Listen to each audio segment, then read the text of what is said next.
Hi, welcome back guys. This is your friend, Cabbage Head Fanfics, back with amazing fanfiction. This is the series of What If Deku Manifests His Quirk. Now before starting, please give this video a like and subscribe to the channel if you want more videos like this. Now let's get into the fanfic. He'd always known that not everyone was born equal. He'd known it since he was 4. That's mean Kaken. Izuku Midoriya, known as the only boy in his class who hadn't manifested his quirk, stood before his childhood friend Katsuki Kaken Bakugo and his 2 cronies. Behind him, lying on the ground, was their recent bully victim. Look, you made him cry. I won't let you hurt him anymore. He knew it was stupid, hopeless even. At least the boy behind him had a means to protect himself, even though it proved fruitless. But him. Katsuki laughed and punched his palm, creating a miniature explosion. You playing at Hero Deku? You don't even have a quirk. He had nothing, and everyone made sure to remind him of it every day. His so-called friends, whom he admired because they had what he hadn't.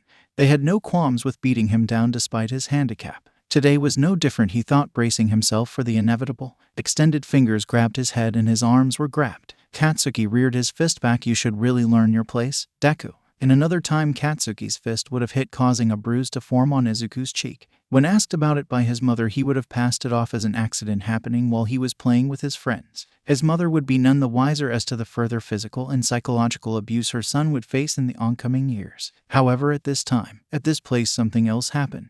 The moment Katsuki's fist impacted his cheek, there was a blinding light that enveloped all 5 of them and the street itself. All 3 of the bullies were roughly tossed aside. Extended fingers slammed into a wall. Dragon wings flew so far into the air he was lost in the skyline, and Katsuki ended up overturning some trash can. The light subsided, leaving a bewildered Izuku and bullied victim. Blinking a little, Izuku staring at the receding light on his palms until he remembered the boy and turned around. Are you okay? The boy, who was speechless, could only nod, his tears temporarily gone. Ooh. 2 heads turned to see Katsuki pull himself up with a groan. What? He stared at the boys, then his fallen followers, and put 2 and 2 together. Deku. Said boy, turn, run, I'll hold him. OOOF. Before he could finish, Katsuki tackled him to the ground. Izuku desperately tried to summon the power from before. Unfortunately, nothing happened. Smack. For the next few months, Izuku tried time and again to summon his unknown quirk with no progress. He didn't even know how he did it in the first place, but what he did know was that it happened when Katsuki was bullying him, so it might appear in times of stress. His cronies had already spread the word about the power of Izuku's mysterious quirk, but so far no one has seen it. Katsuki took this as a personal insult, as he thought Deku thought they weren't good enough for him to show them his quirk, and so went on a one-man crusade to get him to use it again. The bullying began to become more frequent and outright dangerous. For a time, Katsuki was hell-bent, but after several months of nothing, everything went back to normal and Izuku's quirkless status was re-established with the passing of the singular event. No one cared anymore that technically Izuku had a quirk. As far as they were concerned, out of sight, out of mind. Unknown to everyone else, Izuku never stopped trying to manifest it. He may not have been able to cause a light wave as he did the first time, but he managed to take stock of things happening to his body. Things only he could have noticed. Things such as through his numerous beatings, how his wounds practically healed overnight, how his stamina was a lot greater than before. And most importantly, it was how he felt when he was outside, more specifically when he was exposed to the sun. It wasn't anything special at first, but as Izuku began obsessing with his mysterious quirk, both to show everyone he had one and to study it himself, he took note of almost anything out of the norm. Needless to say, he picked up on it rather quickly. After the incident, he started waking up literally at the crack of dawn, when that ray of light would pass through the blinds to shine on his face. He never flinched away from the contact with the sun's rays. In fact, he embraced it. He always felt gloomy on a cloudy day, and he would smile more, particularly in the summer. At one point, he even did an experiment using a bruise he got from Katsuki the day prior. He exposed it to the sun, and after a few minutes he watched as it cleared it, leaving radiant skin. After compiling his evidence, he came to the assurance that he did indeed have a quirk, but the thing that irked him was not knowing what that quirk was. All he knew was that it had something to do with the sun and light. How was he supposed to be a hero when he didn't even know what his quirk was? So after pleading with his mother, she opted to take a little time off and take him to specialists. Izuku stared down at the grinning action figure of his idol, All Might. His mother sat beside him patiently waiting for the doctor to arrive with the results. Quirk tests were conducted for nearly every new or mysterious quirk manifested in a child. It did well not only for the parents to know, but the government likes to categorize all types of quirks. He finally looked up when the doctor came in with a few documents. His mother also looked to him expectantly. As for the doctor, he looked equal parts excited and thoughtful. While little Izuku's quirk is certainly a rare one, he began. What is it? Izuku shouted. The suspense was killing him. His mother was more genial, though she too would like to know, is there a reason why he can't manifest it at will? I know it should be difficult at his age, but all the other students can at least do something. Ah, but that is the thing, he said matter-of-factly. His quirk has been active all along. Even now, at this very moment, his quirk active. That caused the mother and son to blink. What exactly is his quirk? At this the doctor smiled. Solar radiation absorption. Izuku tilted his head. Huh? What's that? Basically, Izuku, you are a solar battery. Your body absorbs solar energy, that is, energy from the sun, and uses that energy as a buffer for your bodily functions. You said that when it manifested there was an explosion of light, correct? Izuku nodded. Yeah, there was like a really bright light and Kaken was flying. The doctor nodded. I see. Well, that should explain why you haven't been able to manifest it like you did before, and for just how long has his quirk has manifested? Inko looked at the man in confusion. What do you mean? I mean, that explosion of light is the result of months, possibly years of solar-powered absorption being released. He took out an X-ray chart of his diaphragm. As far as I can tell, the quirk is mostly passive. You'd never notice he'd even had it unless in extreme instances, such being wounded. Izuku began nodded frantically. Yeah. Well, I guess that makes sense. Izuku has been healing faster than normal from his accidents. A frown came across her face at one point, frequent accidents. It is also possible for him to have endless stamina when exposed to the sun, the doctor mused while stroking his chin. Can I be a hero? He jumped right to the matter. The doctor looked pensive. I honestly don't know, he shrugged. Izuku's smile froze. This is the interesting part. To be honest, even I am not certain if this will be the full extent of your quirk. Whether it will evolve with time or will stay as is. He shook his head. It could go either way. Please visit again if any new developments occur. I've never actually seen a quirk like this before. Inko bowed lightly. Thank you, doctor. After they left, Izuku was oddly silent, contemplating what the doctor told him. The truth is, he didn't really care what his quirk was. Heck, he could be quirkless and that wouldn't stop him from pursuing his dream. The problem was that to be like All Might he needed to be strong, and right now he was anything but. Kaken is going to be a hero. I need to do my best. Inko felt Izuku squeeze her hand and almost did a double take at the fiery determination on her son's usually cheerful face. It almost brought her to tears how much in that instance he's grown. The next 2 years were filled with mostly experimentation and research along with everyday things for Izuku. When he was allowed to, along with watching videos of his idol, he started searching for any other heroes with a similar quirk to his own. He didn't make much progress on the latter front, unfortunately. As for the former, Izuku started to carry around a notepad to further record anything of value, though due to his age and limited vocabulary, it wasn't much, but that would change in time. After 2 years, he could at least force his palms to glow for a few seconds, though. It never occurred to Izuku to try out the light wave since he had no idea how that happened in the first place. As a consequence of his research, he started paying less attention to Katsuki. Since he had his own quirk problems to deal with, he couldn't be bothered to follow him around anymore. Also, due to his uphill struggle with his own quirk, Izuku felt a little vindictive jealousy towards the boy and classmates who had it better due to how easily their quirks came to them. He respected his friend, whom also shared his love for All Might, and while Izuku wanted to become like his idol, he admired his friend for wanting to surpass the legendary hero. He did not, however, admire Kaken for his attitude and his almost constant use of his literally explosive quirk against him. In the end, Izuku distanced himself from him while trying to maintain what's left of their friendship, though for reasons sometimes unknown to him. There was always that bitter resentment towards his friend for treating him so badly, for having people praising him just for what he could do naturally, for people overlooking his rotten attitude in favor of his quirk. That was also the reason why he wanted to distance himself from Katsuki. Izuku had never hated anyone before, and he'd prefer not to do it now, but he was close. It was something he didn't understand. He never thought he could dislike someone, especially his friend, but he was getting close. And Katsuki was doing nothing to make it easier. All of Izuku's work to distance himself was met with a physical altercation or mocking words, and every time Izuku's dislike grew more. By the time they were 9, Izuku had acknowledged the fact that they wouldn't be friends. He recognized that Kaken's arrogant nature along with his superiority complex would never allow Katsuki to truly be his friend.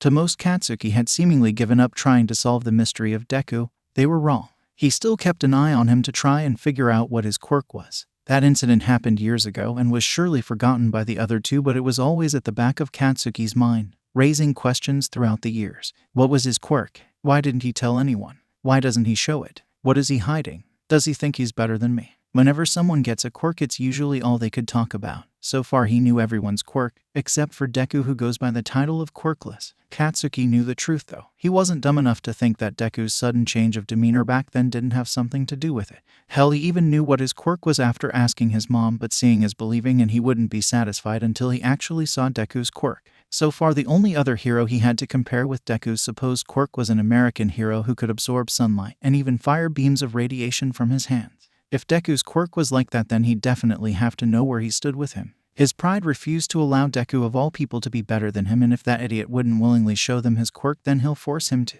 Surprisingly, it was easier said than done as Deku took his bullying like a champ. The injuries seemed to roll over him and he would be fine the next day. Katsuki never injured to last, as he's almost certain Deku was covering for him, but if his mom started asking questions, then fingers would get pointed, and the last thing he wanted was to screw up his relationship with her. He didn't like Deku, but Inko was like a second mother to him, sometimes even more so than his own. He's been trying for years now, and all he got was to further alienating his friend. Not that he missed his friendship, but eventually he started seeing less and less of the boy he grew up with. Not to say he wasn't the same. He was still bright-eyed when talking about heroes, still mumbled to himself when he thinks too hard, and he kept his nose in a notebook for half the time he was seen. It was always the same book too, which made Katsuki curious. So curious, in fact, that he didn't even notice one of his followers calling out to him, "Yo Earth," to Katsuki. When the boy didn't even acknowledge his presence, he followed his gaze to see Deku scribbling down in that notebook. It's been a while since they ever talked to him. Katsuki left him alone for a few days now, and despite the guy glaring holes at him, Deku was so preoccupied with whatever he was doing he didn't even flinch. Now the guy was curious about what he was doing. He looked at Katsuki still glaring at him, and his lips curved in a sly smile. It's not like Katsuki has a monopoly on the guy. So without any preamble, he went over to Deku and swiped his book mid-writing. "Watcha got here, Deku." Izuku shot up. "Give it back." Startled at the steal in eyes, the boy relaxed once he saw the subtle shaking on the smaller boy's form. "Oh yeah, and what are you gonna do, Deku?" At the last word, one of his fingers extended like a spring and poked him in the forehead so hard his head jerked back. At that instant something happened, something unexpected, something unseen to the boy in front but visible to Katsuki, though even he wasn't sure what was happening. Izuku slowly set his head down. A foreign pressure permeated the room. Katsuki's eyebrows shot up and the boy trembled despite himself. When Izuku spoke, a chill crept up their spine. "It's mine, give it back." The boy froze wide-eyed. Izuku had his back to Katsuki, so the latter couldn't see exactly what the boy saw when he looked him in the eye, but it was enough for the boy to freeze. At this point, any chatter going on was stopped as everyone's attention turned to the seemingly overwhelming alien presence. Before anyone could do something, though, the teacher walked in, creating a distraction. During that split-second distraction, Izuku grabbed his book and sat down, deftly ignoring everyone's stares and whispers. "What just happened? Scary. Did you see his eyes? I think Ryugi almost wet himself. Think that was a quirk? Couldn't be, he's Deku. He doesn't have a quirk." Then what was that? That last question was what Katsuki was wondering too. He never got a chance to confront him about it since he bolted from the room the moment the bell rang, not even listening to the teacher who was giving his last remarks for the day. Izuku hurried past his mother, muttering some greetings as he went and locked himself in his room. What was that? At that moment, Izuku didn't feel completely in control of himself. It was like he was a spectator to his own action. He could see himself, how cold and malicious he was towards the other boy, and more importantly, how hollow he felt. Is this part of my quirk? No, that doesn't make any sense. How would whatever that was have anything to do with absorbing solar energy? As he asked this, there was a knock on the door, causing him to jolt but calm down when his mother's concerned voice called out, "Izuku, are you alright?" Yes, Mom. The doorknob jiggled. "Did something happen at school?" "And no, I just wanted to practice with my quirk." Oh, well, dinner will be ready in an hour." "Okay. I love you, Mom," he added for good measure. "I love you too, Izuku." He heard her footsteps receding and felt horrible. He didn't like lying to her, but knowing his mother, she would blow everything out of proportion. Before that happens, he'd at least like to see if he could maybe figure out what was going on. Izuku didn't like to brag, but he was smarter than most people his age, especially when it comes to analyzing things. He figured whatever happened to him in class had to do with his quirk. The problem was that he had no idea how that happened, which frustrated him. It was just like that incident 5 years ago with the light bomb. It was spontaneous and happened when he was feeling ... Well, if Izuku was being honest, he felt very angry. Izuku spent the rest of the evening trying to figure out what happened, but again his endeavors weren't rewarded. He kept thinking back to that moment when the boy called him useless Deku and poked him with his quirk. It was as if something snapped in him. That had to be it, and as much as he wanted to find a way to try and control, he was naturally reluctant to do it. In the end, he chose to forget about it for now.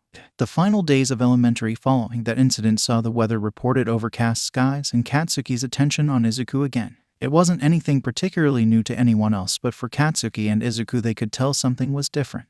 Izuku was becoming clearly aggravated with his bullying, something that was new to them, and while Izuku was trying to prevent things from escalating, Katsuki took it as a sign of him finally breaking Izuku. Not that it was easy, and for the next few months he pressed on with Izuku, showing more and more signs of uncharacteristic resentment.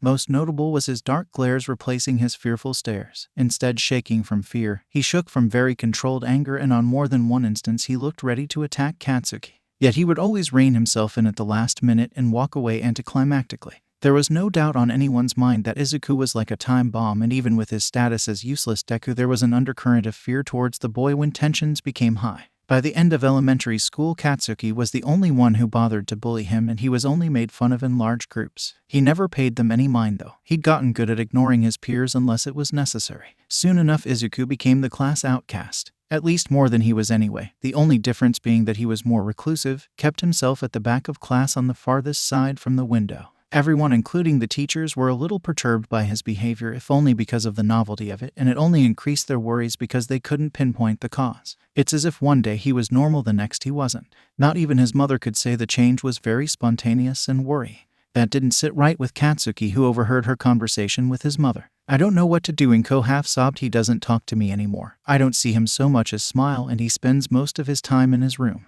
Mitsuki Bakugo was at a loss as to what to do. "Want me to talk to him?" No, Katsuki didn't hate his mother, but her brand of parenting left much to be desired, and she isn't completely oblivious to how he acts. "I'm just being a worrywart. It really isn't as bad." She sobered a little. I think it may have something to do with his quirk." Mitsuki raised an eyebrow. "How so?" "I thought he could only absorb sunlight or something." Inko sighed. "I know, but I think there's more to it than that. I just know it." It ticked him off just knowing that idiot was causing trouble for Inko, so it would do some good to knock some sense into him. Literally. Izuku was having an off day. Then again, all his days were off, and he'd long suspected why. He looked up to the sky, which reflected how he felt. He knew he'd sort of relied on sunlight for years now, but he'd never thought its absence would affect him this much. No, even in the past on cloudy days like this, he'd never felt so lousy. There was something going on with his quirk, but why would it start now of all times? It must have really showed, considering even his teachers were worrying about him. They never cared about me before. He had to shake those pessimistic thoughts from his head. He'd been having them a lot lately, and it's the other reason why he acknowledged that he was acting weird. Just as he was pondering his situation, mumbling under his breath as he did so, he was pulled aside, literally, and slammed into the wall. "Oi, Deku. No, Kaken. No.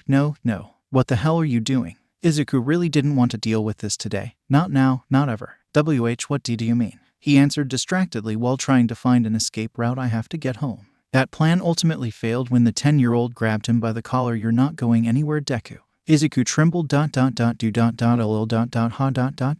What? The trembling increased, and he lowered his head. "I said don't call me that. My name's Izuku, not Deku." There was a beat as Katsuki looked at the boy trembling like a leaf, who couldn't even make eye contact, and laughed in his face. Izuku, still with his head down, tried to move past him. Not that he went far, as Katsuki shoved him back onto the wall. "Let's get something straight here." He raised his palm, creating miniature explosions. "I'm the one with the quirk here, and you're the useless Deku." At that moment, the small light show afforded by his quirk made an almost artistic contrast against Izuku's face when he gritted his teeth and glared at him. However, instead of terrified, soft, or even hardened green eyes, Katsuki was greeted with cold, hollow, and pitch-black eyes that seemed to swallow the light shone on them. Katsuki actually recoiled slightly at the sight of such intense empty eyes, but that was all the smaller boy needed.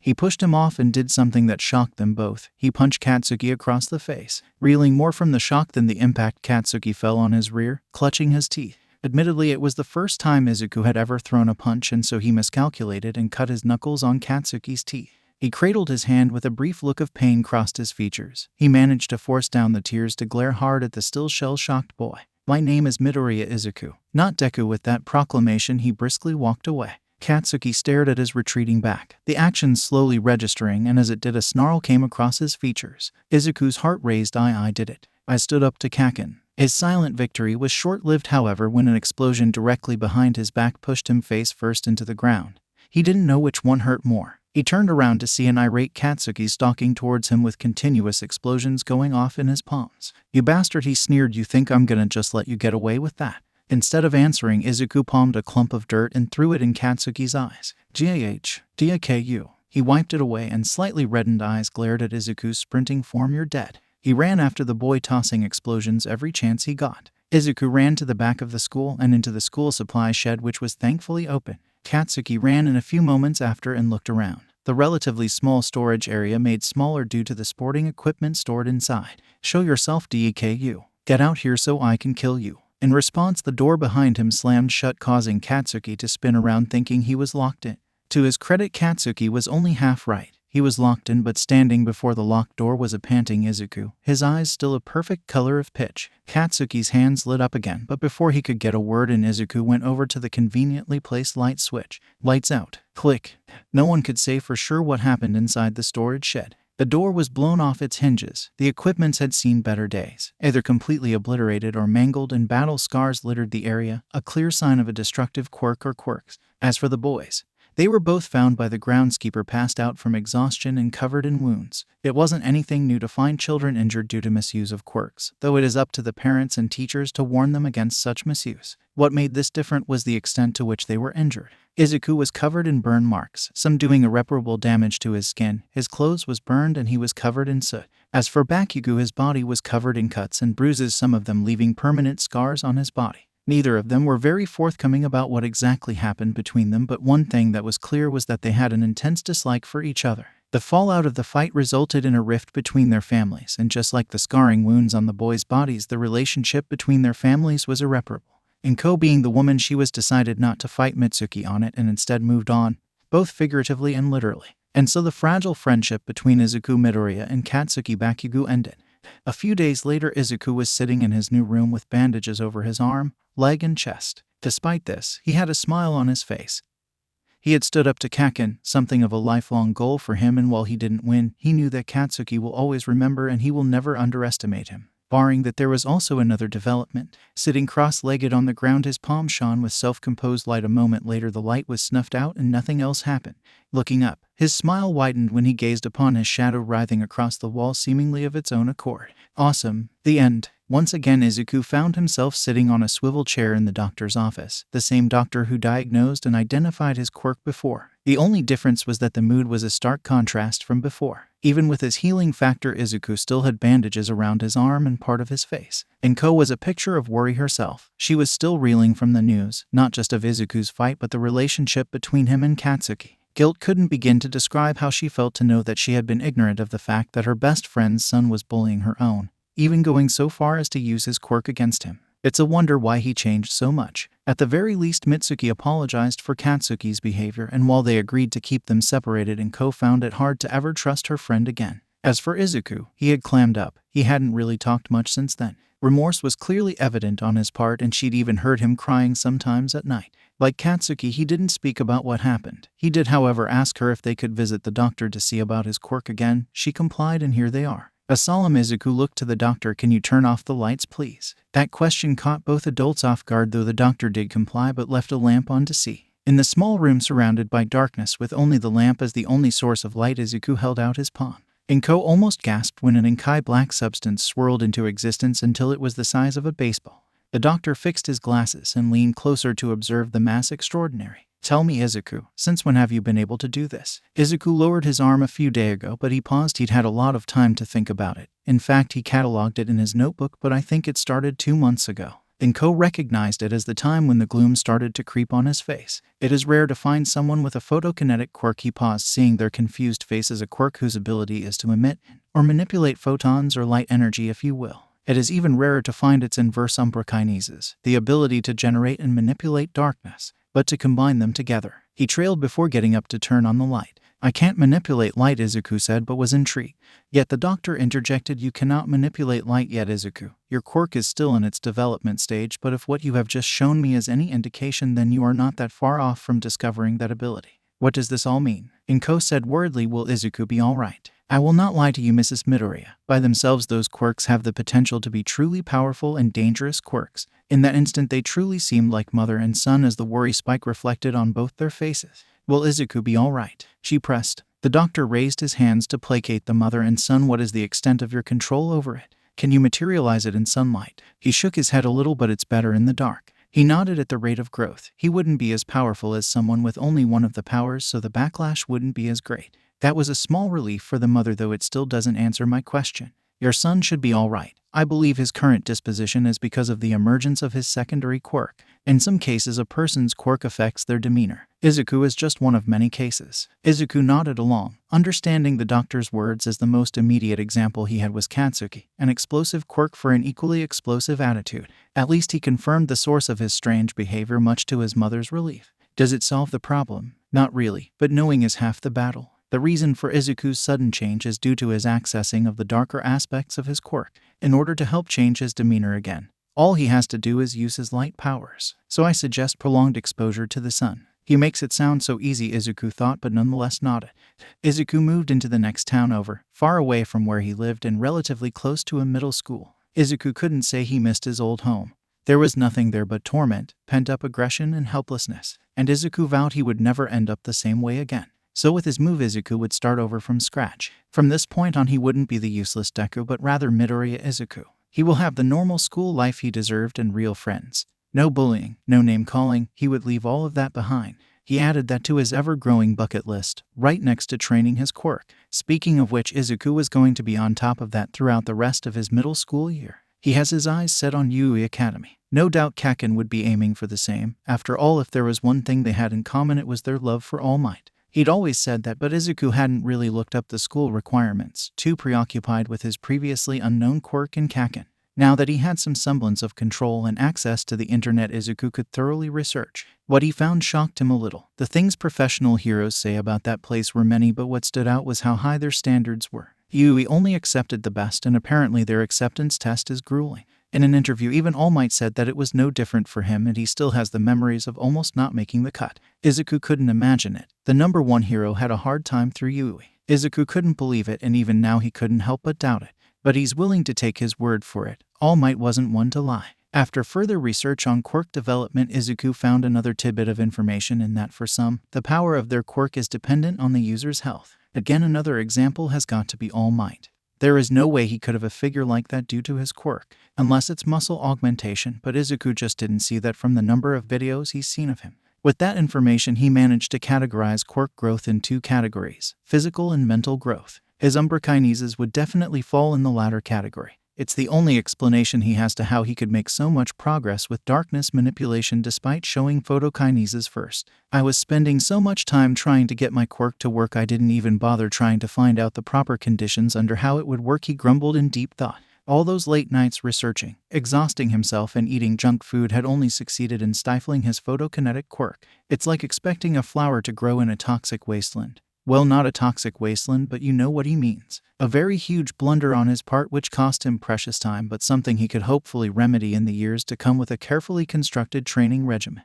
A challenge it would be, no doubt. Izuku is woefully aware of how unfit he currently is. He couldn't even run a short distance, let alone pull through a full workout, but he will persevere because nothing comes without a cost. Hopefully with the sun out he'll be able to recover faster, thus train for longer in one sitting. As a precursor, he started by working on his stamina, which would also serve the purpose of familiarizing himself with his new neighborhood. He made sure to wear a tank top and sweat shorts to ensure his skin is exposed to as much sunlight as possible. As expected, he started running on fumes less than 10 minutes in his jogging. At least he got an answer as to how efficient his body was at absorbing and converting solar energy into what his body needed. If he could barely last 10 minutes on a jog, that could only mean one of two things. Either his quirk isn't as strong as he thought, or he's just that unfit and his quirk is compensating for it. He really couldn't tell which part sucks, because who's to say where his energy ended and the solar-powered energy started during that relatively short jog.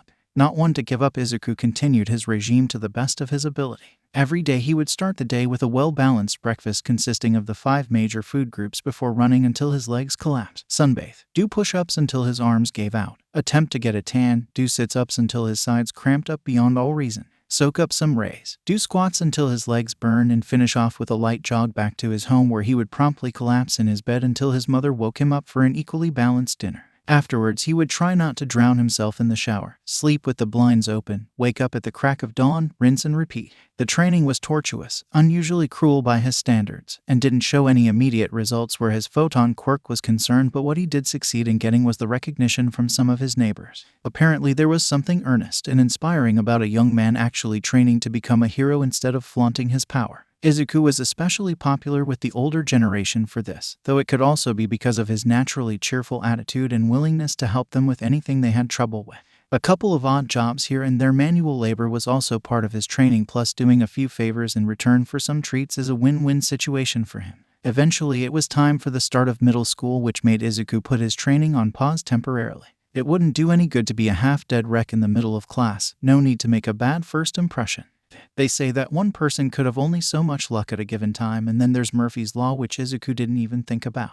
All he knew was that when he walked through the gates of his new school, he found himself feeling a sense of freedom. This was supposed to be a fresh start. It's the reason why he was all smiles when he found his homeroom. Isn't that Deku? Then the smile was wiped from his face, and ever so slowly he turned to see who had uttered that name. His stomach dropped when he saw them. He didn't know their names and their faces were vaguely familiar, but the fact that they know that name was cause enough for Izuku to lose any hope he had. He found the farthest corner away from them and waited for class to begin. Izuku's fight with Katsuki made headways, and with almost every school the rumors started spreading, and as it is with school spread rumors, as it gets passed around the truth becomes more and more obscured to the point where nothing is as it seems. Judging by how they were looking at Izuku, whatever they heard wasn't good for him at all. He would find out later on that the fight wasn't a fight at all and went more along the lines of Katsuki having one of his epic tantrums and going overboard with his beatings on Deku. By the end of the day, everyone would know that Izuku was quirkless and pretty much a useless wimp who got beat up so bad he had to move out of his neighborhood. And what does Izuku have to say to this? Sigh, whatever. At this point, Izuku could literally care less about what people like them thought of him. Sure, he could disprove everything by showing his quirk. That would guarantee a rise in his status because it is unique and powerful, but really if that is the cost of being acknowledged in this class, then Izuku would rather be an outcast. The last thing he would want is a bunch of flunkies hanging off of him like what Katsuki had. No, he'd keep his quirk to himself, let them think whatever they want of him. At least no one tried to confront him about it. For one, though, he didn't talk to the class much, as Izuku didn't show the weakness he had in elementary that was a magnet for bullies. He felt they could sense the "don't mess with me" aura he tries to exude. He may have used a little of his darkness aura to fuel the sense of dread for anyone who was trying to pick up where Katsuki left off. It didn't earn him any friends, but neither did it get him any kind of trouble, which left him free to go through the motions of school so he could get back to training his quirk. The training eventually showed some results in his physical performance. His stamina was better. His diet contributed to a slight increase in muscle mass, though it wasn't much, it was progress. As for his quirk, after a semester of rigorous training, Izuku was eventually able to summon an orb of light to his palms, and that was pretty much it. It was a start, and he'd spent a week studying it and what he could do with it. The first instinct one would have with a ball of light in his hand was to throw it. But it was stuck pretty tight to his hand, and he wasn't sure if it would maintain its form away from the power source or do what most would think and explode. There was no way he was going to take any chances with that, which means he needed a proper testing ground. Looking for a place to train your quirk, eh? Izuku nodded to the older man as he paid for water. Izuku had pinned the kindly man's store down as a sort of halfway mark between runs. He'd always buy something to drink, and before he knew it became one of the man's regular customers. Yeah, I need somewhere to practice my quirk so I don't destroy anything. The man nodded in approval before stroking his beard. Well, if it's space you're looking for, I know of a place, though I'm not sure it would be to your liking, but could get you some privacy, as long as you don't mind the mess. Izuku smiled. I don't think I would. All right then. What the man gave him was directions to a condemned beach. So that's what he meant by mess, Izuku muttered as he found himself at what used to be a seaside park. There were junk piled higher than he was tall. He could also see some bobbing on the ocean currents, and honestly he could only imagine how a once popular local destination like this ended up amounting to little more than a junkyard. That was at the back of his mind. As for what he thought of it now, it's perfect. Not only was it not too far from home, but it afforded him privacy and target practice for his quirk. Okay, so he has some expectations for what his quirk would be, but what else would it do? A little unsure of himself, Izuku decided to start with some calisthenics. Experience has told him to always limber up before doing any strenuous exercises, and he was that unsure of himself to do it. Taking a deep breath, he steeled his resolve and summoned the orb of light to his hand. He squeezed it a little. It was solid in his hand and felt warm like a miniature fire. It was something he was used to by now. Standing before a pile of trash, he positioned himself. Notebook and pen lying a few parts away next to his backpack. Here goes. He tossed the glowing orb towards the trash pile and watched with rapt attention as it shrunk mid-air, fizzled into a barely seen spark as it hit the trash pile. Ho. Getting his notebook, Izuku began scribbling down while mumbling. As expected, it wasn't able to maintain its form without a steady supply of power. Maybe if I put more into it before release there would be a better result. He put the book down and created another orb which shone brighter with more power. He willed into it. Okay. Test number 2, he muttered and lobbed the orb. This time the orb remained stable and made contact with the trash. There was an explosion of light that, when subsided, revealed a jagged hole in the sand along with burned traces of trash. Well, he continued to stare until he broke out into a huge smile. Yes. After a short victory dance, he scribbled down in his notebook again possible ways to utilize the attack, a name, and so forth. The testing was a success. Not only could he manifest light, he could attack with it. Izuku would admit he got the idea from Kaken. That guy's been tossing his quirk around so much that it was unavoidable to copy him. For a moment he entertained the thought of tossing a grenade of light at him just to see how he liked it. Light grenade, he wrote it down as a possible name. Then a thought occurred. Was an attack like that safe to use against people? He would more than likely use it against villains, but villains were people too, and the last thing he wanted was to maim someone. Taking a look at the hole, he pursed his lips and made another orb exactly as the first one, except he lowered the power output by half and tossed it into another pile of junk. There was a bright shine, but more of a pop than an explosion that had Izuku squint his eyes, but by the time it was over, the trash pile was merely singed and a bit displaced. While that didn't work, he wrote it down. Aside from a flashy light show, there wasn't much damage. He took a deep breath and tried again, this time lowering it by roughly a quart, then tossed it. There was a bright shine followed by an explosion. However, the hole left by was less deep and the trash wasn't completely incinerated. Another success, and Izuku made sure to note the power of each grenade. Delay time and result. He wiped the sweat from his brow and looked at it. If that didn't prove how taxing the power could be, then he didn't know what did. As nightfall came, Izuku switched it up, and just as it was every time he did, the warm feeling he had turned cold, not chillingly, more like the cold of night air creeping on his bare chest. It wasn't uncomfortable, just noticeable, and Izuku had long accepted this. After all, it was his quirk, a part of him. A lot of people would note the duality of his power. But really, it was still Izuku. Sure, when he activated his darkness cloak, everything about him would become just a bit more gloomier. But it was still him. It's not like he'd turn evil just because he could manipulate darkness ... At least he hoped not. He shook his head. Focus. The reason why he did this was to start the second part of his quirk training, but Izuku had the advantage of practice. Since his darkness manipulation had nothing to do with his physical performance, Izuku had been able to train with it in his room for months now. However, this would be the first time he had to use it in a wide area. He checked the time, looked out to the sea. All right. Just like with his light, he formed a black orb and stretched it out to wrap around a random piece of trash and yank it with all his strength. With his other hand, he made another black orb, launched at the oncoming object, and smashed it away. Next, he clenched his fist, and the black orbs extended to make a crude and cartoonish giant hammer, and turning towards a fridge, he started battering it down. Within minutes, the rusted refrigerator was dented and deformed. Aside from the slight strain of moving his arms, Izuku was not the worse for wear. Just as I thought, it is easier. Izuku was a thinker by heart. For what he lacked in physical prowess, he more than made up for it in his mental aptitude. Problem solving, critical thinking, it all came easy for him. It's the reason why he's top of his class. For a quirk whose strength owes a big part to his mental fortitude, it was only natural that he was better at it than with its light counterpart. He could have manifested it in the day if he wanted to, but it wasn't as strong as it was at night. Not to mention, he needed to make a comparison between them, and just as he'd used the light side to the best of his abilities, he needed to use the dark to that effect as well. This continued for the rest of the first semester and all the way through the second semester, and before he knew it, the first year was over. School went by in a relative blur for Izuku. He continued with his training, practiced with his quirks, and studied.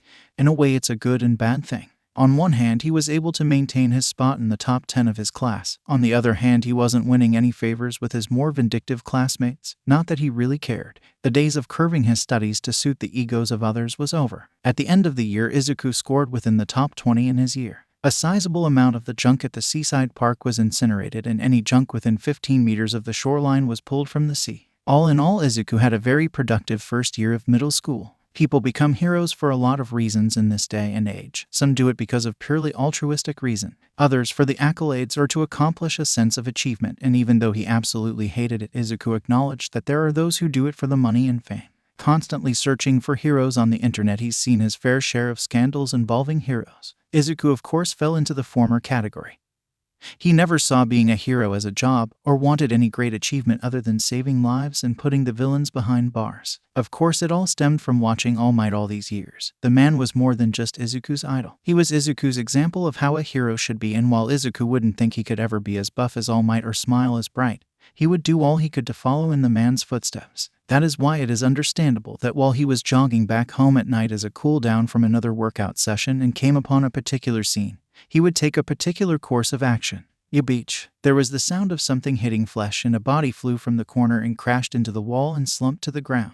Ugh. Izuku's eyes widened when he saw a girl only a few years older than him, wearing a school uniform, slam into the wall before him. Before he could get a good look at her, someone else stomped into view. He was a teenage Yakuza type with a nasty quirk to match. Sharp needle-like quills jutted all over his body. They went through his tank top and jeans, leaving them full of pin-sized holes on his body. The man didn't seem to notice Izuku, who was still frozen in shock as he addressed the girl. "You think you could get the drop on me, huh?" He fired off some quills from his wrist at the girl, causing her to yelp. That was the last straw for Izuku. "I'm gonna kill yo, huh?" Before he could finish his sentence, a glowing yellow orb dropped at his feet. What in the hell? Boom. The concussive blast sent the man flying a few feet away, where he landed painfully on his back. Izuku took that chance to run into the fray. A shadow tendril wrapped around the recovering thug's leg, and Izuku tossed him to the side of a wall. When the thug didn't get up, Izuku went to check on the girl, who could only stare at him with an expression foreign to him. "Are you okay?" Her eyes trailed down, and Izuku followed before cringing and mentally chiding himself for the dumb question.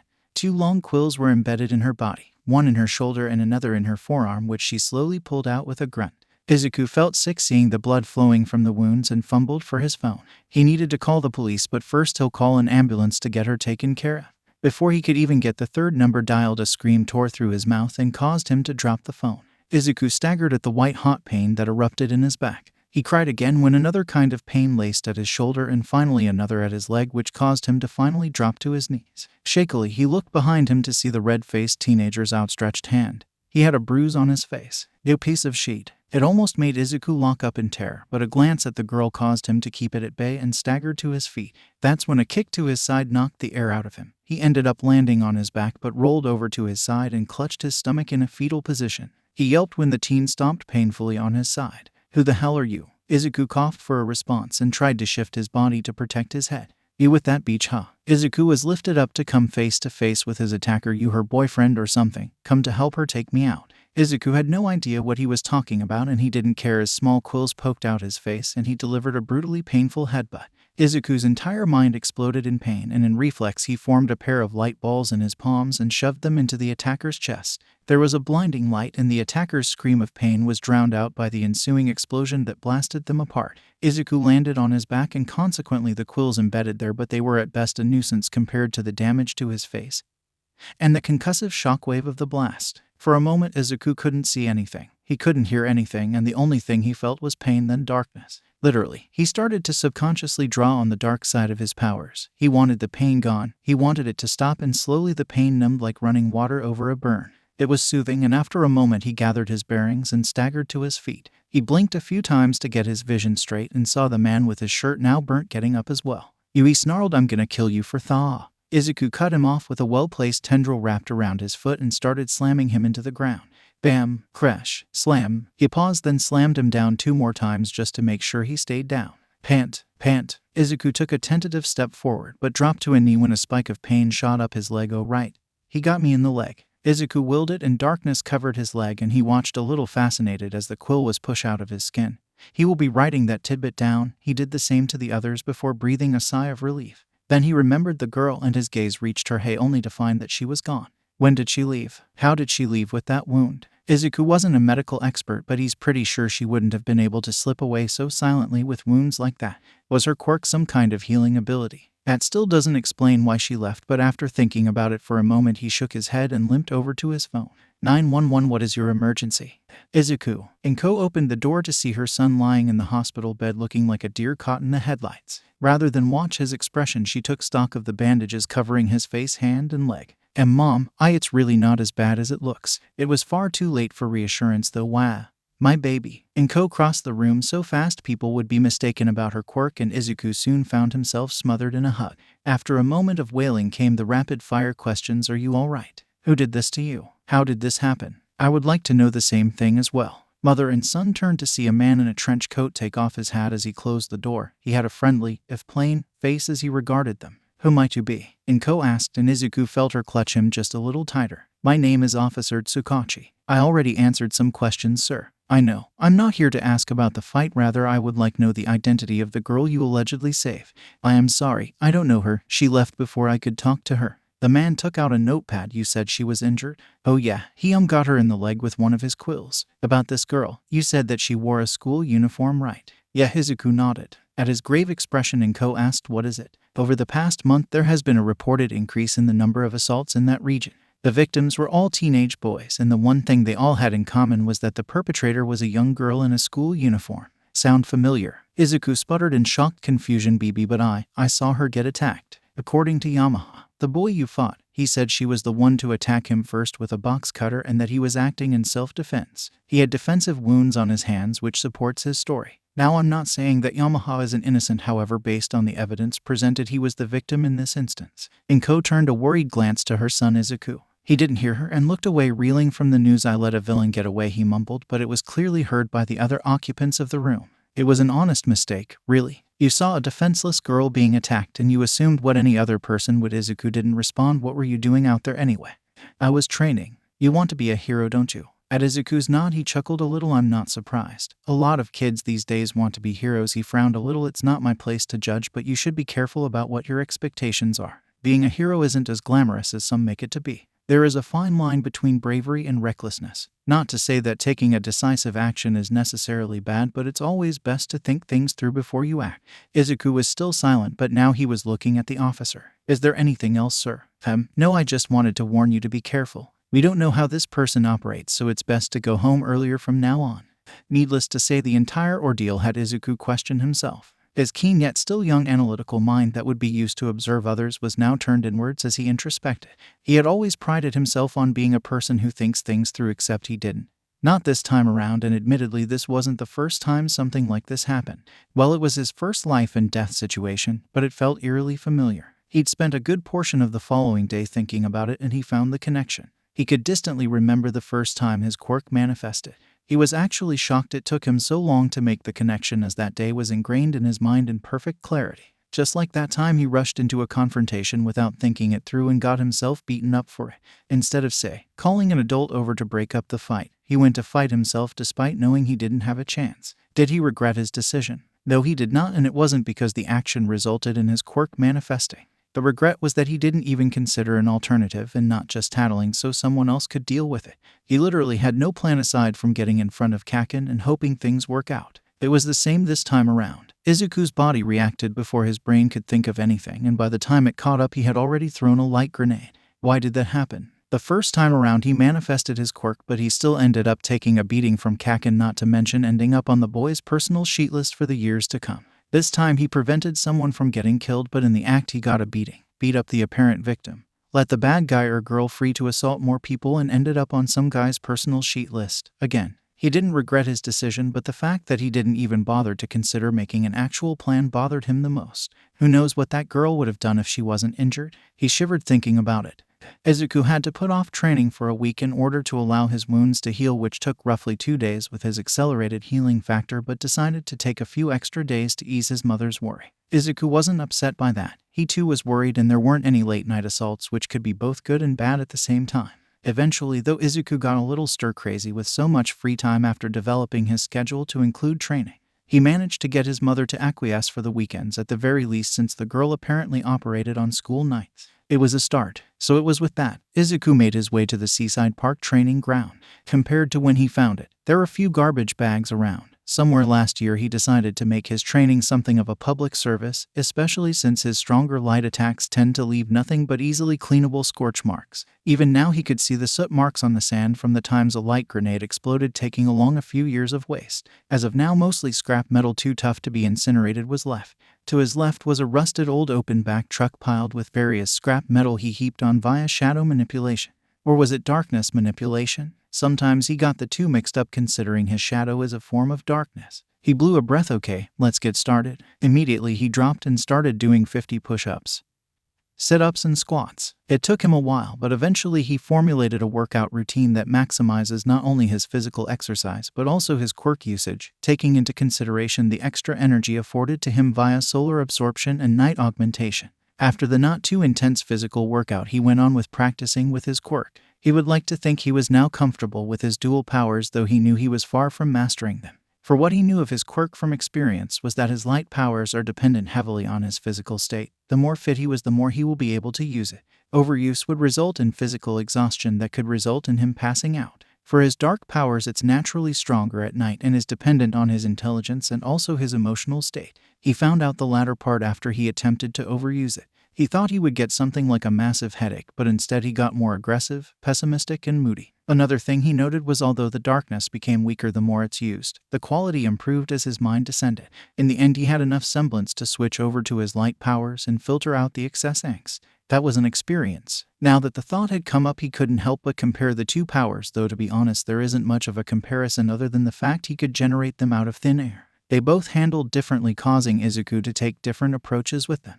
He could produce light like a flash, explosive, and blast it like a laser, though he hadn't been able to yet. As for darkness, he could manipulate it into objects or move it into an attack. He can't blast darkness, but he can shroud things like a net and levitate them. This time around, as an experiment, he will attempt to manifest them both at once. To be honest, he was very reluctant to do this, but depending on the result, he'd want to know what could happen. Izuku was curious enough to want to explore everything he can about his very unique quirk. After all, the more you know. He held up his palms and gulped. Please don't go wrong with that. He manifested a light orb in one palm and attempted to summon a dark ball in the other. Already he could feel a kind of strain. His temperature fluctuated a little and a bead of sweat rolled down his face. It was like his body was attempting to pull to one of the two opposing forces, but he kept it even. Then something unexpected happened. The two orbs started pulling together. Izuku strained further as his hands were compelled closer until the orbs combined above his cupped hands. At this point, Izuku was panting, but he ignored the fatigue to stare at the pure black ball with a glowing white center. Izuku was in complete awe of his creation. A wide smile split his face. I did it. Crack. The smile vanished as a crack appeared, trailing light veins on one side of the black marble. Another crack occurred, this time within the light marble, spilling black veins. At that point, Izuku knew his control was slipping, and thinking fast, he tossed the ball near the truck. Amazingly, it rolled underneath it, and Izuku ran behind garbage cover to brace himself for the mother of all explosion. But none came, and instead he was treated to a short hum, then silence. After a moment, he lifted his head from cover to view the result of the power breakdown. His jaw promptly dropped at the sight, or rather a lack thereof, as most of the truck was gone. The sand and part of the front of the truck had a curve. It was as if a perfect sphere was carved through the truck. Izuku had a good idea what exactly happened. He approached the truck to get a closer look and even touched the groove of the newly carved truck. It was a perfectly smooth curve. It was as if it was designed like that. Amazing. There were no marks, no burns, no smell. If Izuku's didn't know what it looked like before, he would have that it was some weird piece of abstract art. No doubt it was dangerous and taxing, yet Izuku couldn't help but want to try again.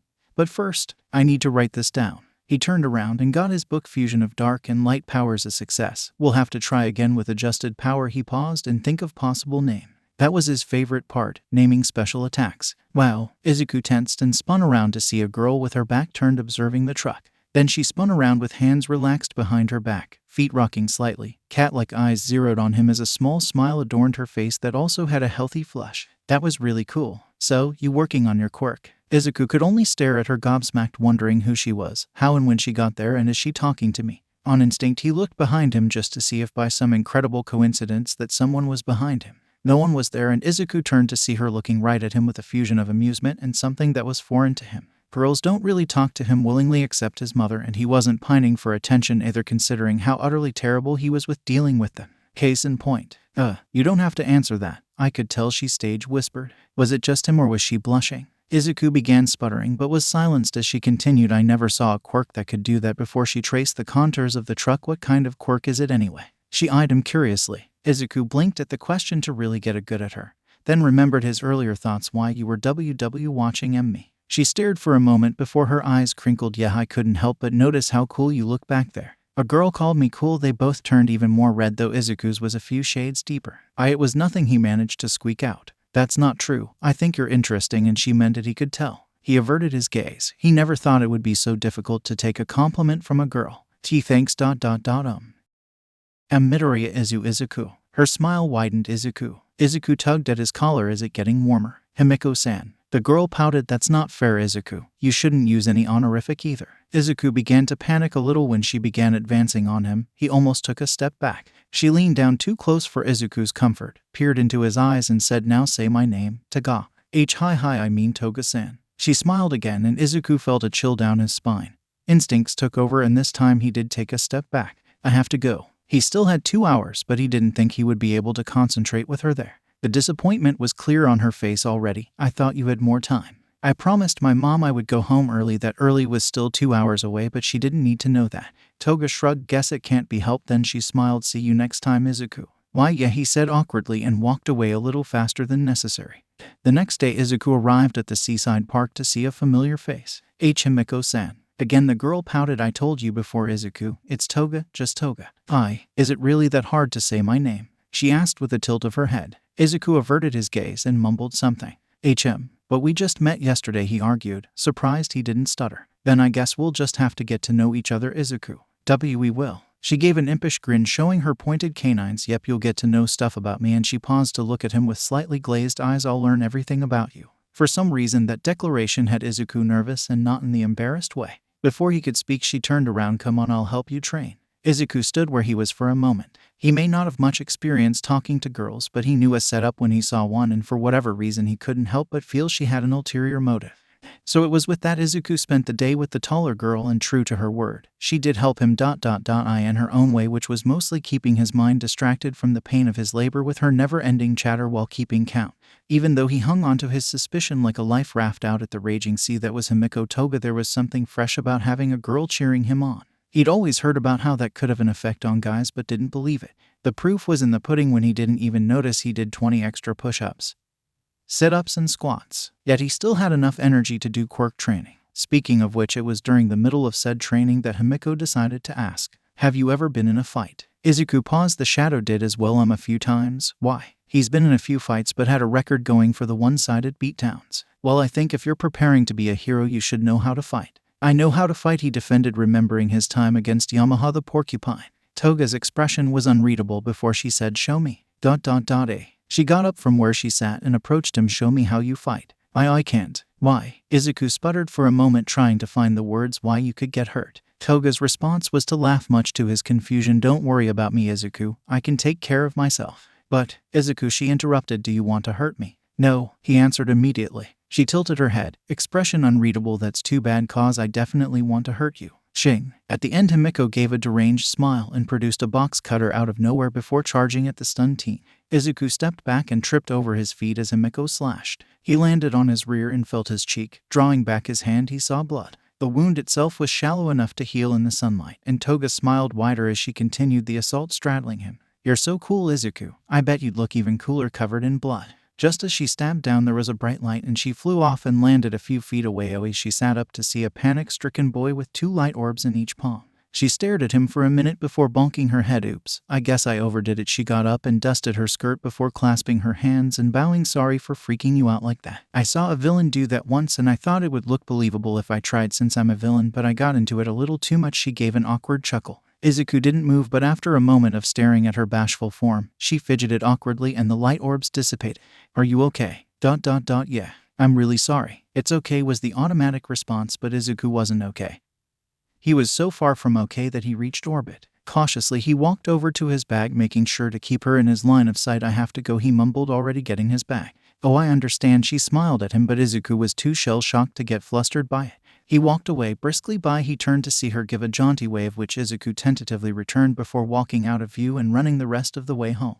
The moment he left, her eyes glazed over a little and her smile widened before bringing the box cutter to her face, and after admiring the red liquid smeared on it, she dragged her tongue over the blade and licked up the speckle of blood before shuddering in ecstasy. Cupping her cheeks to fight down the growing blush, her glazed-over eyes looked to the moon as she whispered, "Catch you later, Izuku." Izuku bit back a groan as the final bell rang. He had been dreading this part of the day, which was odd because most children his age would jump at the chance to get out of school. In fact, some of them actually did, literally jumped out the door a moment after the bell rang, using a quirk that allowed their legs to coil up like springs. Sighing in resignation, Izuku packed his bag slowly and with trepidation. He was seated near the back of the class, dead center, an ideal place that's not too far for him to be distracted by some of the seedier happenings the teacher is unaware of, yet not so close that said teacher notices when he makes some jotting in his other notebook. Not that anyone really pays attention to him anyhow. He still retains his title of Quirkless, so as far as anyone is concerned, he's not worth the time spared. Or so he would like to believe, but as of late he has been getting some unwanted attention. Thankfully, it is only for this time of the day, but it still nonetheless irked him. In the end, he resigned to his fate with a sigh, slung his backpack on, and trudged out the door with the enthusiasm of a man on death row. He kept his head low, more so because he was in thought than he was trying to avoid anyone's eyes. Izuku wasn't famous so much as he was infamous for not having a quirk, but he was such a wallflower who was coincidentally popular with the teachers that people didn't antagonize him. As he walked out, his green eyes warily scanned the gate leading outside the school. To his mortification, he was not to be spared today either. Leaning by the gate with legs crossed, messenger bag held before them by both hands, smile in place while humming a tune, was the cause of his current distress. Her eyes flickered to him and she broke out into a grin that had him brace himself. Izuku. The shout drew looks from the surrounding students and Izuku ducked his head, a fierce blush permeating his face. His steps hurried until he was outright running. Izuku wasn't one to stand out. Years of living in Katsuki's shadow made him avoid the spotlight. This situation was anything but ideal for him, so he wanted to be as far away from school as possible. "Hey, wait up, Izuku." He could hear her trying to catch up to him, but Izuku had been running long distance relentlessly almost every day for almost a year and a half. If he couldn't outpace her, then either she had a speed quirk or he was wasting his time training. Izuku ended up running straight towards the seaside park without stopping. He was winded but nowhere near tired. The same couldn't be said for his pursuer, who ended up having to lean against the rails as she wheezed. That was mean Izuku. Running away like that, she looked at him. Her face flushed. He would have thought from the run, but he's come to realize that her face was always flushed for some reason. Sorry, I just needed tea to get away from school." He averted his gaze. He hated stuttering like that. He'd built up his confidence a lot since he moved, but that was in general, and unfortunately talking to girls without getting tongue-tied was a work in progress. Talking to Himiko was even worse because she comes on strong and was almost always smiling. She sprung up. "It's okay. We should get started on your training." Before Izuku could reply, his hand was grabbed and he was pulled down to the beach. She comes on very strong. Izuku's relationship with Himiko was a complicated one. While Izuku would like to have a friend, Himiko was, for lack of a better term, too good to be true. Izuku had been thinking about how he would approach things ever since his incident with that gangster a month ago. He'd start off observing people from a distance, beginning with his classmates since they were the most convenient. One of the things he learned about himself was that his perception of a situation affected how he would react. There couldn't be a better example than the incident itself. At first glance, it looked like the man was assaulting an innocent girl. It also didn't help that he looked like a delinquent while the victim was a nondescript girl. Izuku saw the situation as a classic hero saved the damsel in distress type situation and sprung into action while ignoring what the man was saying, accusing her. Izuku greatly chided himself when he realized he was given sufficient clues to deduce something was wrong with the situation in the first place, but he ignored it in favor of stopping the villain. As it relates to Himiko, at first it was pretty obvious to him why she wanted to hang out. Katsuki had 2 followers because of his quirk being literally flashy and explosive. Izuku could emit, manipulate, and combine light and darkness, a possibly flashier, more explosive, not to mention rare quirk. That's what he thought at first, but Himiko didn't look particularly drawn to his quirk other than fascinated or impressed. She spent the entire day afterwards helping him train and cheering him on, all the time with a smile on her face and a blush on her cheeks. Izuku started to wonder if she was, dare he say it, actually interested in him. Again, it sounded too good to be true, but at that point he was giving her the benefit of the doubt. Then she asked him to spar with her, and any preconceptions he had was shattered when she pulled a knife out of nowhere and cut his cheek open. Granted, it was shallow enough for it to heal within minutes, but what had him truly frightened was the look on her face, the way her eyes dimmed, how wide her smile was, and the absolute glee in her voice when she tried to stab him. She said it was an act and tried to laugh it off, but Izuku wasn't convinced for a minute. In fact, the way how she laughed it off made him even more suspicious of her. Izuku would never again let his guard down around her, which was fortunate because she showed up every day afterwards to hang out. Since she remained adamant about copying whatever it was the previous day from something she saw a villain do, he decided to ask her which villain it was. He never did get an answer. Days turned into weeks with Izuku silently observing Himiko through their growing friendship, and he came to the conclusion that she was most definitely weird, and not because she actually wants to befriend him. With that said, he couldn't help but suspect she was after something, but what it is he couldn't figure out. The only thing unique about him was his quirk. He wasn't rich, didn't have any connection to any rich, famous person, hero or villain, and his personality is about as interesting as a hero fanboy, nerd. All of it should point out that he had nothing to worry about, but the uncertainty was always there. He couldn't help but compare her to Katsuki despite the fact that she acts the complete opposite of him. But it was her eyes. Sometimes he caught her looking from the corner of his eyes when she thought he wasn't, and what he saw frightened him. It has been close to a month since they've known each other, and though he is less frightened and more used to her quirky attitude, he is not too trusting of her even now, especially considering she still carries around a box cutter strapped to her thigh for reasons. He was honestly too afraid to ask why she did, but he'd give her the benefit of the doubt. It's not like he could judge people for being weird, just look at him. Forgetting what he didn't know about her, Izuku had gotten to know a lot about her. The most obvious is that she attends a private middle school located several blocks away. She's apparently an only child, and while her family is well off, her parents are usually too busy to be there, often leaving her to her own devices, which is apparently hanging out with him for most of her free time. Excluding his precarious relationship with Himiko, Izuku continued to hone his quirk. Izuku feels he has at least mastered the basics of his quirk, able to form light and dark at any time he so chooses. That doesn't mean he's slacking off though. There is always work to be done and a new goal to be set to achieve. This time Izuku wanted to master a little technique he called void release, by far the most dangerous and lethal aspect of his quirk, the fusion of his light and dark powers. It's the reason why he's still trying so hard in his physical exercises. As to make a single void ball is so taxing that he would feel like he did a marathon afterwards, and the misery would creep in at the edge of his mind. The ball itself was barely enough to fit into his palm, yet the power behind it was devastating.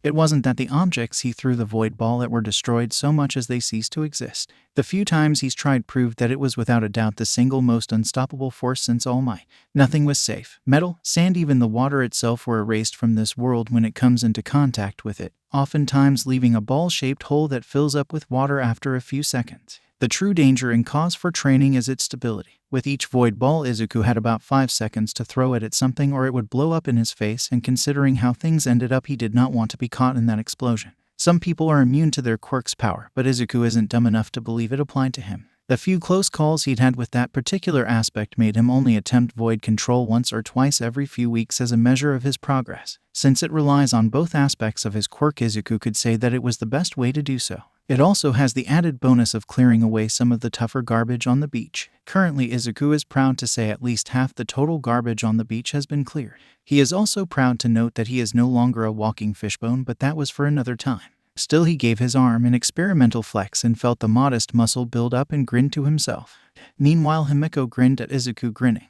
It was clear what he was doing, and she found it so adorable she had to grab her cheeks to cool them down. It's been a month now since she has met the short, kind, smart, adorable boy that was Midoriya Izuku. A month consisting of watching, talking, awkward stutters, blushing, and so much smiling. Himiko can't remember the last time she'd ever been so happy being around someone without her compulsions acting up. She'd swear to herself that she would learn everything about Midoriya Izuku because she liked him, because she wanted to be like him, because she wanted to become him, but after a month she's starting to wonder if that is a good idea. Looking at him now, earnestly working on his quirk, could she really be like him? Himiko is a great many things. Mysterious, slightly ditzy, strange, cute, dangerous, and maybe just a little unhinged, but he didn't need to know about that last part. Not that he isn't sufficiently paranoid to have his guard up through her sincere attempt to befriend him. Oh, she's noticed that too. Not that it was hard to see, nor was it not well deserved. She did acknowledge she was dangerous after all. Yet it said something about someone who's willing to give her the benefit of the doubt and be nice to her even after she cut him.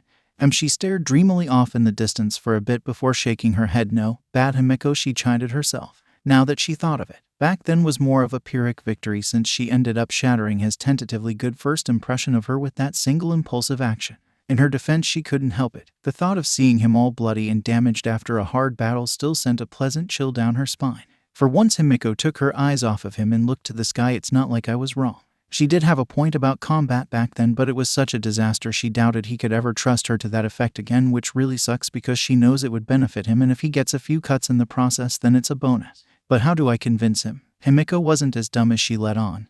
Izuku will never fight her. She couldn't be playful with it. She could appeal to his logic, but rather than fight her, he would just find some other way to accomplish it. One of the things she admired about him was that under his diminishing insecurities was ingenuity and drive to accomplish his goals. But she wanted to fight him. She needed to know where he stood. Sure, having a powerful quirk helps, but as she saw in an old movie once, even the most powerful quirks will lose against someone with better skills. Ah, screw it. This is for his own good anyway. Izuku inadvertently shivered, which was quite a feat since he was directly in sunlight while using his light powers. Then he realized something vital, something so important that he kicked himself for forgetting. He took his eyes off Himiko. Spinning around, Izuku was just in time to see Himiko liberating the box cutter strapped from her thigh while lifting her skirt to get it. For a moment, Izuku thought he saw a flash of her. No, evil thoughts begone. He admonished fiercely. Toga-san, what are you doing? She frowned and looked a little exasperated. I told you. You don't need to add any honorifics, Izuku. Just Himiko will do. And I'm getting ready for our spar. This was pronounced when she extended the blade in the box cutter. Izuku's eyes widened and he took an involuntary step back. Maybe we shouldn't. It's for your own good. How are you supposed to be a hero if you don't know how to fight? Izuku winced. He had been meaning to do something about that.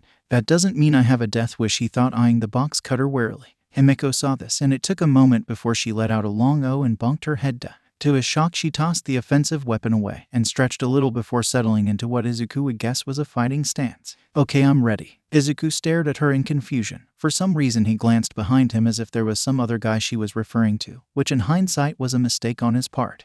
He turned around just in time to see Himiko's palm inches from his face where he closed his eyes at the last second. Smack. Oh, after clutching his face, Izuku found himself falling to his back, and shortly after something heavy landed on his chest. He looked up to see two fingers pointed dead center of his eyes. The fingers were removed to reveal Himiko's smiling face with the customary red tinge Izuku was convinced was some kind of medical condition.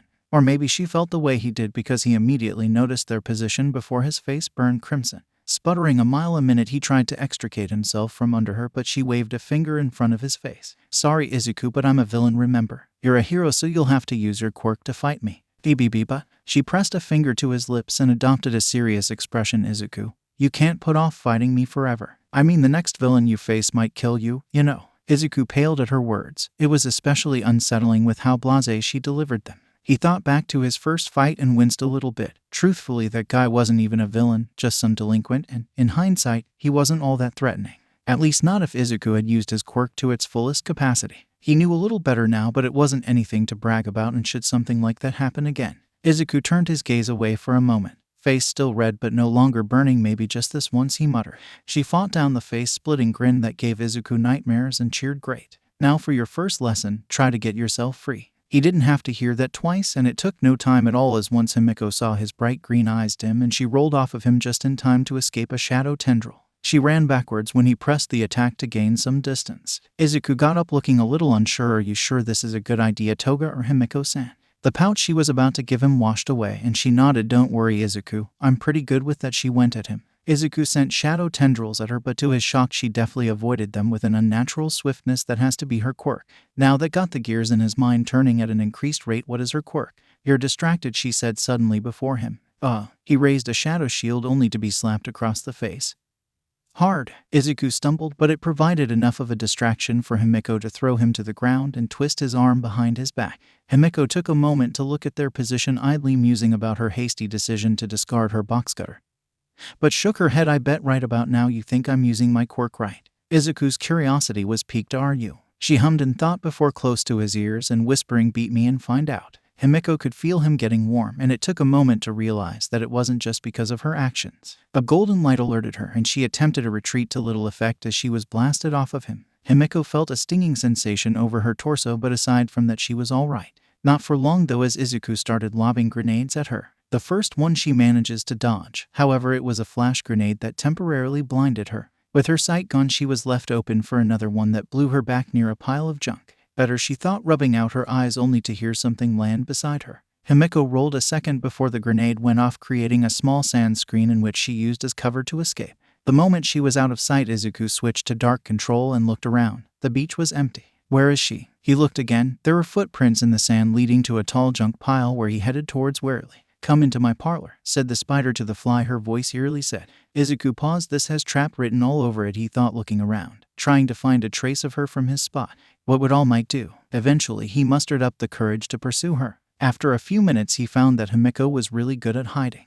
There were no footprints, no shuffling sands. It's like she vanished. It's not like the junk pile was big, yet he has been trying to find her for a while now, always on guard. He paused to think about everything he knew from the short confrontation with Himiko. She was fast, able to dodge close attacks unnaturally. Could it be her quirk was short-range teleportation? It made sense, yet Izuku wasn't about to bank everything on that before hearing it straight from her mouth. Boo. Izuku jumped back, clutching his heart, while Himiko laughed her head off. It took a moment, a really long moment, for Izuku to figure out what just happened, and when he did, his face turned crimson with indignation and tears actually brimmed at his eyes. That wasn't funny, Himiko. Suddenly she froze and eyed him. What did you just say? Izuku flinched at that and took an involuntary step back as she walked briskly in his personal space to stare into his eyes. Now very uncomfortable with her invasion of his space and feeling self-conscious, he swallowed but replied, I said it wasn't funny talk. Himiko. She interrupted fiercely with a wide smile. You called me Himiko. She was actually bouncing at this point.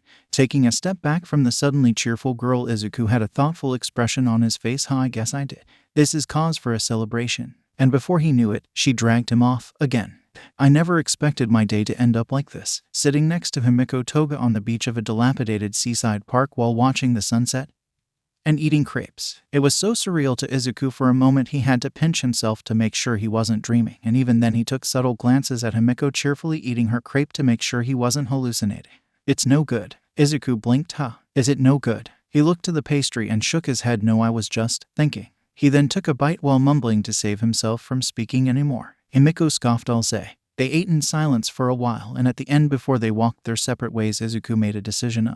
I just wanted to say thank you for this, Himiko-san. He flashed her a grateful smile that lit up his features. For her part, Himiko stared at him in stunned silence before her perma flush grew and she grinned at him. Hey, what are friends for? Izuku smiled just a little wider at her. See you tomorrow. With that he ran off. See ya, Izuku. Unlike him though, she took slow, steady strides, a smile on her face the entire time, for she too had made a decision regarding her precarious relationship with Izuku. Sighing contentedly, she continued on her way while humming a cheerful tune. His eyes fluttered open and the first thing he noticed was the smell. His nose wrinkled in disgust. He tried to move but was met with resistance, prompting him to see what was wrong.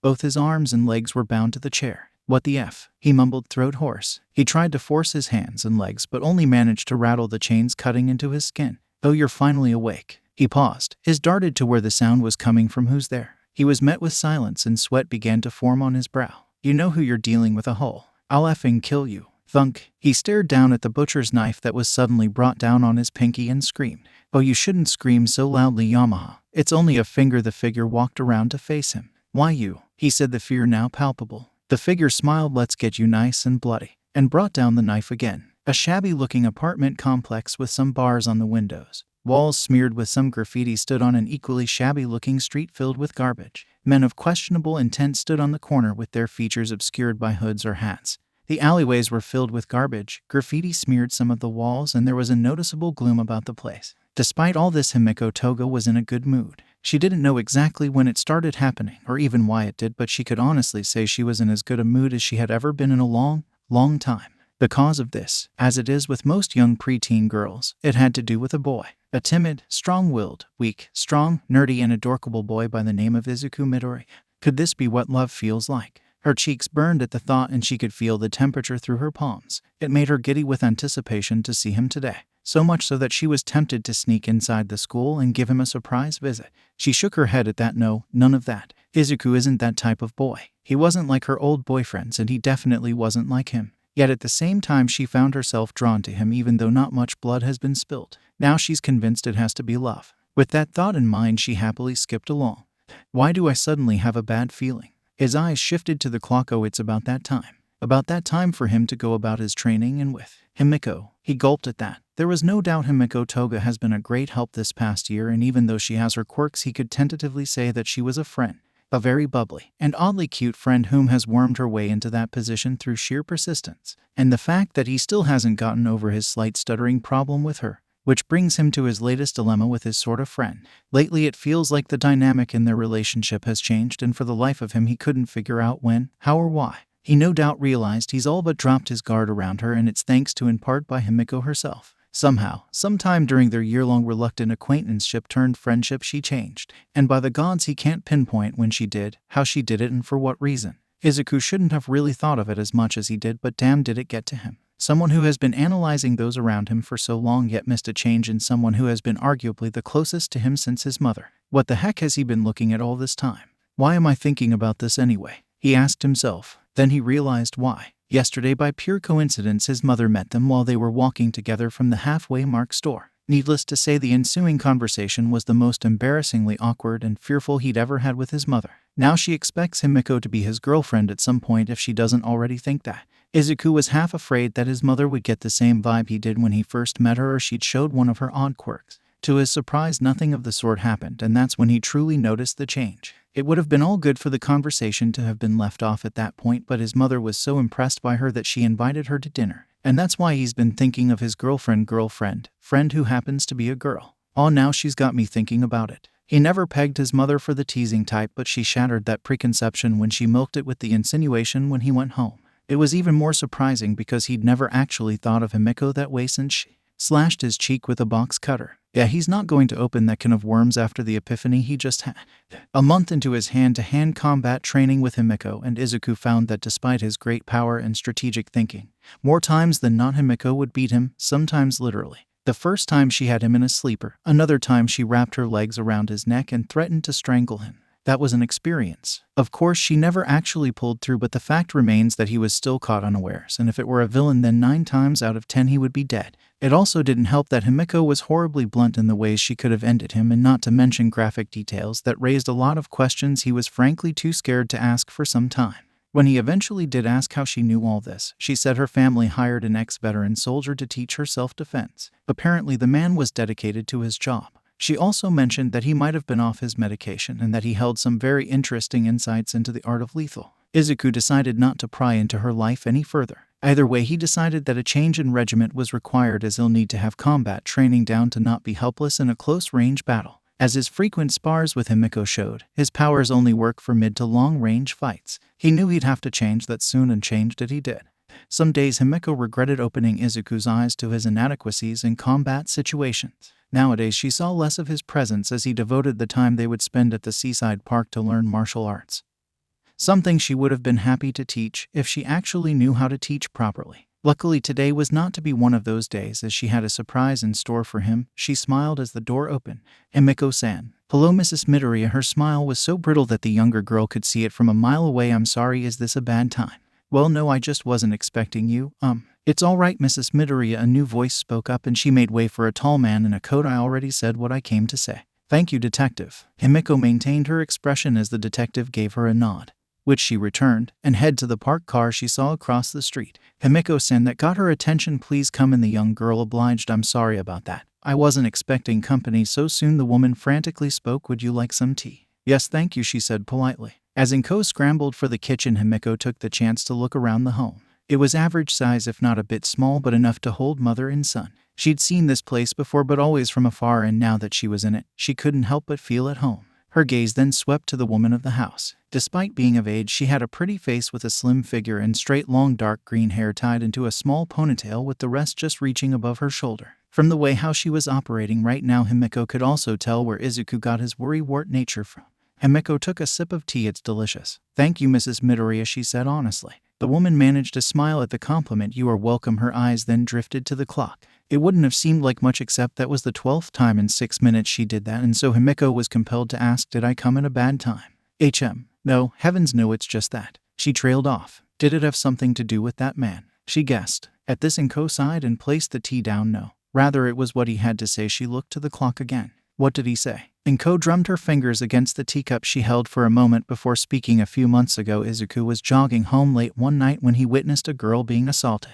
"That's all for today," Izuku spoke. An elderly man with short gray hair and a thick gray mustache, wearing a black shirt with gray pants. Izuku, clad in a training gi, stopped his kata and bowed towards the man. "Thank you, Shishu," he bowed. "I will be seeing you again tomorrow." "Yes." The elderly man chuckled, his mustache quivering at the gesture. Izuku meanwhile went to change out of his gi. Afterwards, he said farewell to the deceptively frail-looking elderly man, whom he no doubt knew as a master martial artist of the highest caliber. How was he so sure of this? Because Izuku knew that in his prime the man used to be a hero, and not just any hero, but the hero formerly known as Silver Fang. At a time where quirks were still relatively new to the world, he, along with a handful of individuals, were the first to be given the title of heroes in Japan. At the time, tensions were high between normal people and the superpowered community, with a rise in crime and early villains making a power grab using their quirks. Some of them were even bold enough to try taking over countries via a coup. The truth is, Izuku, along with everyone who ever called themselves heroes, or hell, most average quirk users, owe him a debt of gratitude. He was one of the founding members of the Hero Association, along with others such as Atomic Samurai, Tornado of Terror, and Blast. All of them have now faded into obscurity with the rise of so many other quirk users. Izuku didn't like that. Those individuals of the first Hero Association did more than just stop villains. They gave the public, superpowered or not, hope and helped stop the discrimination against the then few quirked individuals. What they stood for, what they fought for, created the foundation for what modern heroes have built on over the decades. For them to just fade into the annals of history like this was a crime in and of itself. Though it's water under the bridge now, he still chastised himself for not recognizing a literal living legend when he walked through the doors of the dusty dojo.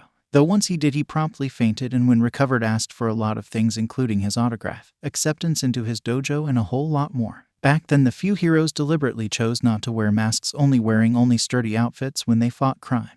It was as a way to not only gain the people's trust but to also distance themselves from vigilantes who took the law into their own hands, often with violent results. And it worked. By God, did it work. There is not a hero alive whom you can't gain information on because of it.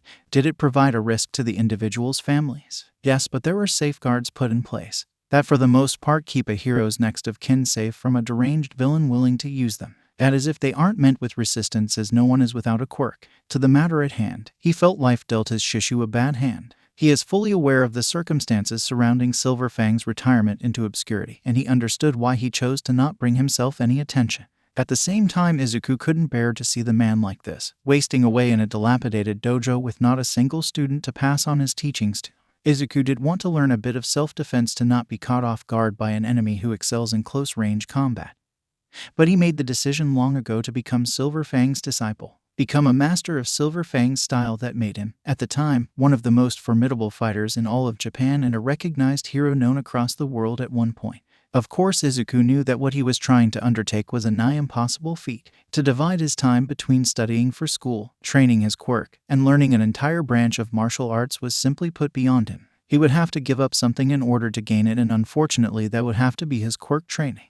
I could always train my quirk in Yui, he said as he opened the door to his home. I'm home, he called out, taking off his shoes. It was about that time a thought came to Izuku. His mind was so busy thinking about his teacher that he didn't bother to think about what was missing from his now routine walk from the dojo. Welcome back, Izuku. How was your time at the dojo? Pause. That was not his mother. Robotically, his body turned so slowly you could hear the squeaks until it was pointed to the kitchen, where his mouth dropped in conjunction with his eyes bulging. Inside the kitchen with his mother was Himiko Toga wearing an apron. This is the type of change he was talking about, for Himiko didn't look like the girl he had met before. She was still wearing that black sailor uniform that is a traditional middle school uniform, but what really caught him off guard was her hair. It was straight, clean, shoulder length and done in a short ponytail. What am I looking at here? He had to question his eyes. Surprise, the girl yelled. How why? I wanted to surprise you. Well, she certainly achieved that much. I'm going to go to my room, he squeaked before running up the stairs. Dinner will be ready in a few minutes, his mother yelled out. Izuku barely heard it as he slammed his room door, locking it for good measure, and began pacing, wondering why Himiko just suddenly decided to go to his house, how she even knew his address, why his mother let her in, and how long they were even together. There was a glass-shattering effect as he realized that his mother and Himiko Toga were together, alone and unsupervised for an undetermined period of time. And judging by how his mother teased him about her the last time and how Himiko's personality is in the first place, then. The following 2 minutes Izuku spent screaming into his pillow. Later that night, a man wearing a blue sneakers, black jeans and black hoodie, sunglasses and baseball cap walked the streets enjoying the sights. All the while he kept mumbling under his breath when his eyes caught someone. She was a dainty thing in a mini dress and blue jean jacket, a decent rack, wide hips and thick hips. Her skin was smooth, creamy and looked oh so juicy that his teeth grinded together. He had to have her. It took 3 hours for her date to be finished. 3 tedious hours of resisting the urge, 3 days of watching her flesh being spoilt with contact by her day. But in the end it was all worth it when he finally caught her by herself while she was walking home. It was simple enough to catch her unawares and shove her into her apartment. What he wasn't prepared for was her quirk. A sonic scream ripped from her mouth and blasted him into the ceiling, where he landed in a crumpled heap on the ground. She has some fight in her. Good. He liked when they resisted. It made cutting them down more rewarding. She screamed again, but he leapt from his prone position in the air. Her scream was enough to deafen and disorient them at close and mid-range, but she wasn't as powerful as some heroes like, say, Present Mike. Now he was annoying. His teeth extended into spikes that pierced her leg, cutting her sonic scream into a regular one. The first thing he did after landing was to punch her in the throat, causing her choke and grab it. He stood over her and opened his mouth. Time to claim my prize. It was not the first time tonight that Izuku wondered if he could make a noose out his clothes and hang himself by jumping off the couch. And here is Izuku when he thought he might have a quirk like Dear and Me, and Ko said fondly as she and Himiko shared a picture album. That's so cute, Toga gushed. Death can't be this busy, he silently thought to himself, looking up to the heavens. As she turned the page to see an older, triumphant Izuku with his palm glowing with light, I recognized this. And this is when he finally found out how to activate his quirk at will. It's getting kind of late, Himiko-san. Shouldn't you be going home? At this, both females' eyes went to the clock and saw that it was close to 9:30. Time sure flies, Himiko whistled as she got up and bowed to the matriarch. Thank you for your hospitality. The move shocked Izuku more than it did his mother, who simply waved her off. Think nothing of it. Well, I better get going. I'll walk you home, Izuku immediately spoke. Himiko gave him a puzzled look before noticing his mother and smiled sure. As they walked down the street, Izuku jumped straight to the chase. Why did you come to my house today? I wanted to surprise you. Izuku frowned. Himiko-san. What? I am telling the truth. He raised an eyebrow. Really? Okay, fine, she relented. I wanted to talk to your mom. Why? She looked at him. To get to know you better, of course. He opened and closed his mouth. But why? He pressed in confusion. I mean, there is really not much to know about me. Yes, there is, she disputed rather forcefully. Like why you train every day? I already told you. For developing your quirk so you can be a proper hero, she droned. Yeah, I know, but why are you trying so hard? You never told me that. Why do you think you have to try so hard to become a hero? Why do you do it? What drives you every morning to get up and do drills, develop your quirk, and learn how to fight? She pressed, backing him into a wall where she used her arms to box him in. He swallowed nervously, now noticing the height difference between them. Toga didn't seem to care as she continued. You told me you want to go to Yui, but I'm pretty sure no one else is trying this hard to do it. Just what are you trying to prove, Izuku Midoriya? Izuku stared, his previous embarrassment forgotten. He stared at her, but he wasn't staring at her. Look, you made him cry. I won't let you hurt him anymore. You playing at Hero Deku. You don't even have a quirk. He looked down. Izuku. She couldn't see it, but his eyes clenched shut. Show yourself, Deku. Get out here so I can kill you. Lights out. His eyes snapped open and he drew in a ragged breath. Izuku. Huh. He looked up. Himiko was no longer close, but at some point backed up, and with good reason. Spikes of dark had coalesced around him and jetted outwards. I'm sorry. The darkness faded away. It's okay, she said a little guiltily. I shouldn't have pried. No. He paused and looked at his hands. It wasn't always like this, you know.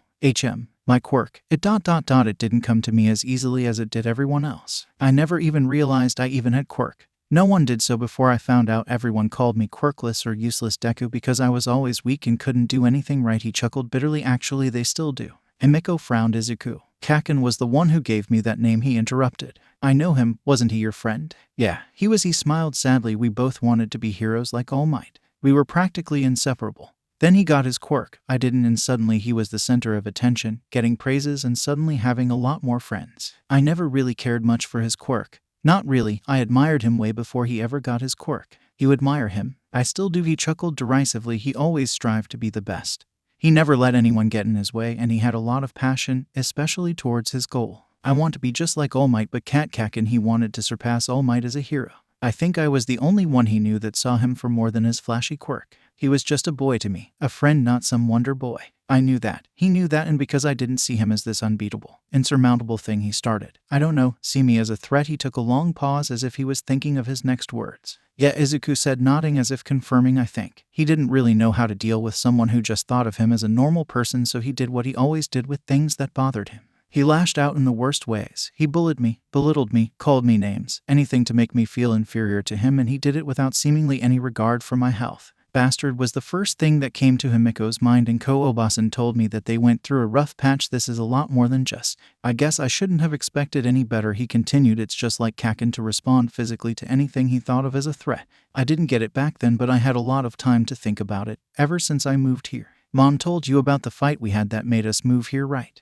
Yeah, she said they had a little fight and she thought it would be best to give them some space. Seeing that Inko was a worrywart, Himiko didn't think much of her decision, but now. You see, at the time I was still developing my quirk and it affected my brain chemistry. So I was down, sad, angry, agitated, and I didn't know why. Then Kaken, being Kaken, started to pick on me, and that made me feel even worse, so I threw the first punch. Himiko's eyebrows shot up. No doubt the bastard deserved it, but to think Izuku was the one to hit first was ... Well, if she was honest, the thought was very appealing. Then he retaliated with his quirk, so I found the storage shed, locked the door, and turned off the lights so I could make it an even playing field. The only reason why Himiko wasn't grinning at the thought right now was how Izuku looked. He was ashamed, devastated, and sad at the same time. His sad green eyes, devoid of any of his usual cheer, made her stomach churn. I was telling the truth about why I dedicate every single day to bettering and understanding myself and my quirk, Himiko-san. Because the last time I didn't just lose my senses, my mother's peace of mind, and my home. I lost my friend, and I have nothing to show for it except this. He lifted his shirt to show her a large burn scar across his torso, and pulled it back down when her mouth dropped in a silent gasp. I'm sorry, I shouldn't have asked. He raised his hand and she remained silent as he gave her a sad smile. It's all right. He looked around. Is this far enough? Yeah, I'll see you tomorrow, Himiko. You too, Izuku, was all she could say to retreating back. With her mood now thoroughly down, a dejected Himiko Toga walked the streets alone, and the day started so great too, she thought, then stopped. Izuku had his head down, mentally trying to calm his thoughts, but to no avail. But it was something to be expected, especially since he opened the floodgates of emotion he had cut off in pursuit of training. With that thought, it's going to be a while before he could find something to distract his mind from the emotional torment. Izuku, HM. He turned and was almost tackled off his feet, but luckily managed to plant his footing as his hands reflexively came up to hold whatever hit him still. And that something happens to be Himiko saw.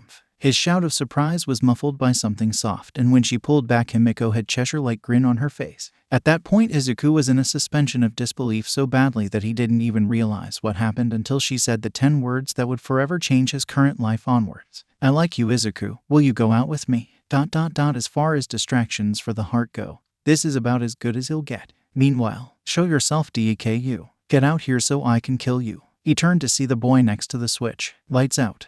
He snapped up. His breath came up in pants. Sweat dropped down his body and red eyes darted around frantically for a moment before they settled down. Shit. He flopped back down on his bed as the memories of that day resurfaced. The thoughts only caused him to growl in a mixture of anger and annoyance. Damn you, effing Deku. Lights out. That damn dream again. Lights out. Of all the things Katsuki Bakugo remembered from that day, it wasn't the hits or the cuts. Lights out. It wasn't the pain or even the humiliation. Lights out. It was those words. Lights out. 2 simple words that wouldn't have meant much, especially from Deku of all people, but it did. It was the very last words that were said by his former friend to him before he went away, but not before throwing Katsuki's entire life into disarray and dealing a major blow to both his body and mind. Katsuki literally had the scars to prove it, but what really cut deep and continued to cause him anguish was the blow to his ego. Deku, no Izuku Midoriya unknown to anyone, had in fact beaten him. That day, he tried not to remember, but he could never forget the greatest fight in his young life, against a former friend he thought was useless. A fight that, in the end, he had lost. At first he was in denial, his brain purposefully protecting his pride by conveniently forgetting the last few moments before he passed out. He didn't remember it until a year later when he and his 2 minions were talking about an interview with All Might and how hard it was when he fought his first villain, way back when he was just a fresh graduate from Yui Academy. That made Katsuki think how his first fight with a villain would go. Then it veered into his first real fight, and eventually he got to thinking of his fight with Deku, and at that point the memory, the pain, the humiliation wasn't so fresh. It was buried under more praises from his peers, ridicule of the useless Deku who ran away after getting beaten up, and disappointment from his parents and teachers on how he picked on the poor boy. It made him annoyed remembering the lecture, and a very idle thought passed him by: wonder what those idiots would think if Deku was the one who beat me up. It was a stray thought meant as a joke of a joke, but that was the catalyst for a suppressed memory to be dredged up, and then he remembered. Annoyance turned to disbelief, then denial, and so much cursing, but the memory took root and it haunted him for the better part of the same week. That's when the nightmares started, all of them involving those 2 accursed words that, if used in conjunction, would set him off faster than a bomb triggered by a dead man's switch. The worst part of it was that the object of his ire wasn't there, so he couldn't very well do anything about it. So he was left to stew in his own defeat at the hands of useless Deku, which he didn't handle well. That week saw him more agitated, angry as hell, and easily provoked than he'd ever been. It was as if he was subconsciously gearing to prove his superiority at every turn. Talk to him a certain way, give him a certain look, make certain movements. Anything that could be perceived as challenging his might was met with a swift, brutal, and very physical response. And you better believe no one was safe, not his friends, not his followers, not even his teachers, and especially his parents, whom have put up with his attitude, whether through his father's passive behavior or his mother's biting tongue and lack of fear for reprisals. Then he challenged the latter's authority by hitting back. That was, in hindsight, the worst mistake of his life, as Katsuki was reminded why he let his mom get away with hitting him, the same reason why she lets him get away with cursing like a drunken sailor and calling her names. She doesn't step out of line, but he did, and after she was done with him, Katsuki thought less of his loss against Deku, which was close, as he now compared it to his loss against his mother. The months following were the moments where Katsuki turned inward. He was still the mean, cocky bastard with an attitude on the outside, but he responded less with others now, especially when they praised him. The words of encouragement, the compliments, all of it was hollow and meaningless to him. Well, he'd received them so much that they did lose meaning a long time ago, but in the face of his loss against Deku, they were more akin to pity. Then he did something he'd never done before and started to think, like really think about his goal and about his fight. It didn't take him long to figure that if he wanted to be the best, then he would have to beat Deku.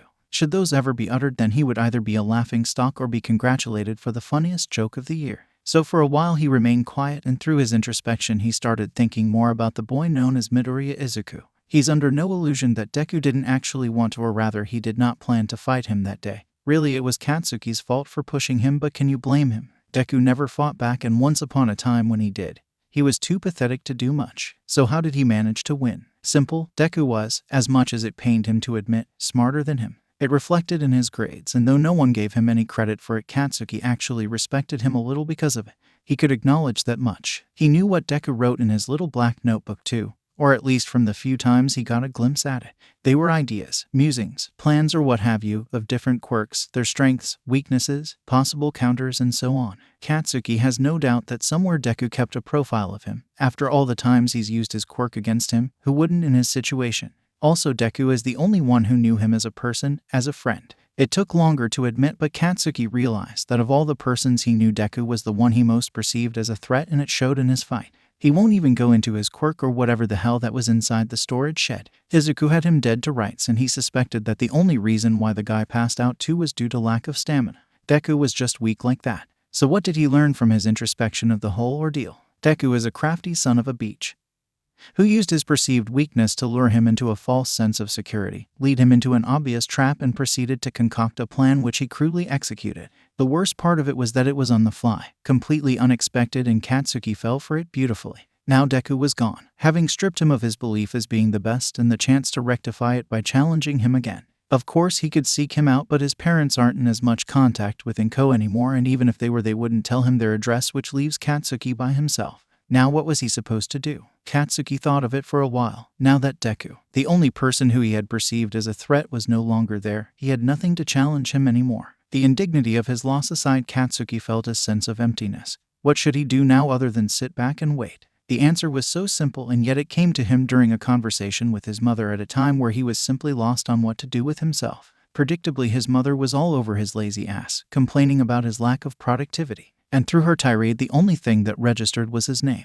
What did you just say? Mitsuki cut her tirade short when she got a reaction that was not him yelling as loud as she did. She didn't let it get to her too much though. I said, why can't you be more like Izuku? He shot to his feet. What about Deku? Mitsuki's eyes widened at the fire in his eyes, and she smirked. I've been talking to his mother lately. While you're here sitting on your lazy ass, he's out exercising very day, even practicing with his quirk. The anger melted into open-mouth shock as his mind raced. He's been ... this entire AARGH. The scream caught Mitsuki off guard as did when he bolted through the door. Katsuki. Her yell fell on deaf ears as the only thing he could hear was the sound of his mind and thumping hard as he continued running.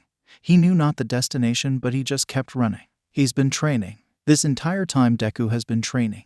Of course he has. When he acknowledged Izuku was the only one to know him as a friend, the same went in reverse. Katsuki had Deku pegged as well, and when he thought about things, it only made sense. That guy, most of his life had been spent adoring heroes. Hell, they both wanted to be like heroes, and when he finally caught a glimpse of his quirk, he worked damn hard to make it happen. So why in the hell would he think Izuku motherfucking Midoriya would sit on his ass and do nothing until it was time to enroll in Yui? Shit. He slammed an explosive fist into a wall, causing it to explode outwards, but he didn't care. What the hell have I been doing? He could care less that his mother favored Izuku over him, but to say that the scrawny bastard had been training all this time. He's getting stronger and I'm still. He trailed as his anger was expressed in another explosion. After venting his anger and stress, he resolved to do something about it. He was going to be number one, but before that could happen, he needed to beat Deku, and as he is right now, Katsuki had his doubt that if he were to fight the scrawny puke now, then it wouldn't be an easy win, and with each day the gap gets wider. In Katsuki's mind, it was inconceivable for him to lose as he is, but he's thinking of Izuku as he was, and as of now he could only imagine how strong he is now. Exercising every day. He'll do one better than that bastard. Everything that Izuku does, he'll do twice as much. He'll surpass him and be the best. But to do that, as much as he hated it, he would need to at least have a grasp of what Izuku was doing. As appealing as it sounds to just work till he dropped in hopes that he was doing more than Izuku, thus become stronger than him, Katsuki wasn't stupid. Brash, arrogant, foul-mouthed but not stupid, and overworking himself till he collapsed was just insane. This wasn't an anime. Basic yet extreme strength training won't guarantee godlike strength and invincibility. If it's one thing his loss against Deku did, it was teaching him that going into a fight without a plan beyond blow sheet up and hope for the best doesn't cut it. Not with a guy like Deku, and he knew Deku. No, he'll have to be crafty about it, and what better way to be crafty than to counter everything Deku has? And the first step is to know how the bastard was going about training himself and his quirk and work to create contingencies. The problem was that he'll have to bargain with the devil. What? From her lounging position on the couch and magazine on her chest, Mitsuki gave her son a surprised look. Katsuki was rather annoyed by that. "What you going senile, you old Hajih?" He rubbed his face with a wince but glared at her. Familiar red eyes glared back. "I heard what you said, idiot." She then continued calmer, "I just want to know why you want to know what Izuku is up to. None of your business." "Well, tough sheet. I ain't telling you nothing until I get an answer, and don't even bother asking your father either. He doesn't care to know what me and my friends are up to." Shit. She had him and he knew it, but he wasn't about to cave. "Forget it."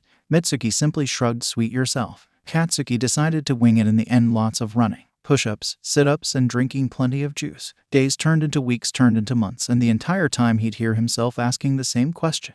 What would Deku do? How would he go about getting this done? If the name of the game is Beat Deku, then it only makes sense that he'd want to know how the guy thought. Admittedly, it was the most Katsuki had ever had to think about something, and it pissed him off that he had to stoop so low as to think like someone else. But you know what pissed him off even more? Losing. So in the end he sucked it up and thought long about it. Well, he knew that Izuku knew that he wouldn't let his loss stand. He shook his head. "No, if I know him, he wouldn't even think he won that fight," he thought, remembering how his former friend looked that day. That wasn't the eyes of someone who got into an unplanned fight with Katsuki Bakugo and won by the skin of his teeth. With that thought, he figured Izuku wasn't training to beat him specifically. Probably. It was a small comfort at least. Still didn't mean shit, since Deku probably had enough notes on him and his quirk. With that thought, he needed to go beyond Deku's expectations and develop countermeasures against his countermeasures, which would mean quirk training, i.e. special moves. He grinned at the thought of blasting the nerd with an awesome move, but before he could develop the special move, he'd need to study what he was up against. Which brought up the second hardest part of his Deku investigation. What the hell is his quirk? The first time he saw Deku's quirk, it was a literal flash of light. Then he heard it was that he could absorb sunlight like some kind of solar battery and release it. A few years later, he could allegedly make his palms glow. Then fast forward to D-Day and ... that happened. Seriously, what the F? What the actual F? That. What happened in the storage room was not a light-based quirk. The sheet that he'd seen when he actually lit the place up with explosions. Shudder. F. He grabbed his head in frustration. Bad enough that he lost his first real fight. To make it worse, it was against Deku of all people, and to add insult to injury, he was effing traumatized by it. No, he shook his head. It wasn't just pride on the line anymore. He needed to mop the floor with Deku, for his pride and his damn health. Stupid brain. So it was with that Katsuki found himself around a computer searching for quirks revolving around manipulating darkness, or as the technical term goes, umbrakinesis. The search brought up some data, although there wasn't much on the account that specific type of quirk was rare. Plus, people with that type of quirk more than not end up as villains because dark quirks make people dark. Sheet, that wasn't even a stereotype, but an actual scientifically proven fact. The type of energy that is generated by darkness affects the brain chemistry in such a way that it brings to surface certain negative emotions, change in demeanor, and in some cases just pure insanity. That made Katsuki pause. "Well, sheet. No wonder Deku sucker punched me." It also explained why most of the quirk users were villains. Now that opened a can of worms to another impossible yet plausible question that popped up in his head. Is Deku's quirk going to turn him into a villain? If it was enough to make him do all that, then could it, somewhere down the line, transform that useless bastard into a seriously dangerous villain? PFFT, yeah right. He had to scoff at, he thought. Not even going into how ludicrous it sounded for Deku to be a villain of all things. Katsuki himself couldn't imagine Deku would ever think to be a villain. Just look at Katsuki. With his quirk and attitude, he's as close to being a villain to anyone who would skim his profile. For FS sake, he already has minions, though he didn't hang around them for long. Back to the point, Deku wouldn't be a villain, at least if he were left to his own devices, dark powers or not. If Katsuki could be a hero, then you better believe Deku can as well, and without Katsuki to keep him in check, then there is literally nothing holding the guy back from pursuing that dream. Dark quirk be damned. Speaking of quirk, while on the topic of quirks, Katsuki felt that he still hadn't grasped Deku's quirk, not fully at least. Oh, he had enough memories and evidence for his dark powers, but still, if that was all, then what's with that light sheet then? Naturally, Google was his only friend, and when he typed in light explosion and dark control, his views on quirk expanded as the search engine showed something peculiar that surprised him. Dual quirks. In all honesty, Katsuki didn't even think that was a thing. Oh, he knew it existed. Having more than one ability in a single quirk, it is usually found in mutant-type quirks. Or it could be a side effect of a quirk, like in his case. Because his explosion quirk is just as lethal to him as it can be for others, his body compensates by developing thicker skin. Katsuki will in theory have very durable skin, especially around his palms. But the actual definition of dual quirks, what Katsuki found, told a different story from what Katsuki was aware of. Having two quirks manifest that aren't inherently similar to each other. These were the rarest of the rare type of things, so rare that the number of documented cases could be counted on one hand. There was the fairly known ability to turn invisible and generate force field. He remembered that heroine very well from the so-called Silver Age of quirked heroes. Then there was that one villain who had super speed and could generate fire. That guy is incarcerated at the moment. Finally, there was a recent guy who could do 0-point manipulation and aggressive regeneration. Katsuki wouldn't lie. Having one of those powers could make someone dangerous, but having two of them and they are almost unstoppable. That aside, it still frustrated him because there was so little examples of them that it wasn't likely he would find what he was looking for, and he wasn't about to go read up on the many theories so-called experts have come up with. Then he thought, F it, might as well try, and looked up dark and light quirks. What came up aside from some sites was the caption, "Did you mean light versus dark?" More than a little intrigued, he clicked on it, and the first thing that generated of all things was an article based on a book, Light versus Dark, The Tragedy of the Reynolds Family. This got an eyebrow raised at the familiarity of it. The name Reynolds sounded familiar. Out of curiosity, he clicked on the article. By the time he finished reading it, he leaned back in his chair and muttered, "Holy shit." The article was an overview of the book, was based on true events, mostly journal notes, eyewitness accounts, public records. Everything in the book was authenticated and extensively researched, documented, and proven. The book is a biography of one Robert and Ryan Reynolds, aka the Reynolds brothers, or their more famous aliases, the Sentry and the Void. Now those names Katsuki recognized. Oh, there is not an aspiring hero or villain who wouldn't recognize those names. Arguably the first humans in recorded history to have developed quirks, and the very first hero and villain respectively. Everything that is now started with those two. Their actions shaped the foundations for other quirk users, and for better or worse their ideals still held firm. Or at least that's what one analyst said. Katsuki was less interested in the history and more in their quirks. When Robert Reynolds was born, his body shined in a golden light so bright that the hospital lights wouldn't compare. Of course, this made the papers as a sign from the heavens. On the contrary, his brother was born soon after, completely normal. Later on in their life, Robert's quirk would evolve from glowing brightly to manipulating and generating light, while Ryan would be able to do the opposite and control and generate darkness in all its forms. By themselves, those quirks were some of the rarest, and the two brothers cemented themselves as the most powerful hero and villain in history with the feats they pulled off during their respective careers, thanks mostly to those quirks. And now there's a very good chance that Deku has both of those quirks under his control. Again, what the actual F? Katsuki was in a state of disbelief that the most useless and weak guy he knew ended up like that. At the same time, he felt reinvigorated. Oh sure, he acknowledged that the Reynolds twins were insanely powerful with their quirks, but strip away all that and what's left is Deku, and while the guy is crafty, he makes for a far less imposing face than those two legends. He gulped. "I'm going to surpass All Might, and that means I'll surpass you too." He pointed at the picture of the Sentry. A lofty goal with almost no chance of being accomplished, but as the saying goes, dream big or don't dream at all. For the rest of the year, Katsuki worked on quirk development, researching extensively on his fitness and quirk techniques, even going so far as to draw inspiration from heroes with similar quirks. And through blood, sweat, and sheer effing will he develop several new techniques that would definitely blow Deku's expectations out of the water. Because that's what it's all about. Deku would be expecting the Katsuki he left behind, but unlike him, Katsuki was expecting the unexpected. Deku would never catch him flat-footed again, and he worked twice as hard as he had any business to. His parents approved of his new ethic, and he would be lying if he said he didn't value their praises above others. Not to say that even if the incident didn't happen, he would have just lazed around doing nothing for 3 years.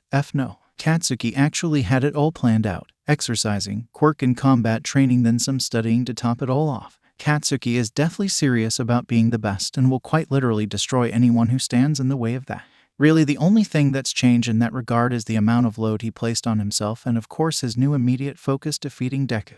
Add all of that together and Katsuki was actually ahead of schedule, making progress he thought he'd only see himself making in Yui right now. He wouldn't be surprised if he could fight against some villains and come out on top. He wouldn't though. Contrary to popular belief, Katsuki is very much a realist, but with possibly the best damn poker face in the world. After all, who's going to take the loudmouth, short-tempered brat serious when he's always talking big? Aside from that, Katsuki doesn't have any formal combat training, let alone combat experience, and by combat he's talking about the kind that wasn't ended by spamming his quirk like a broken special move in a video game.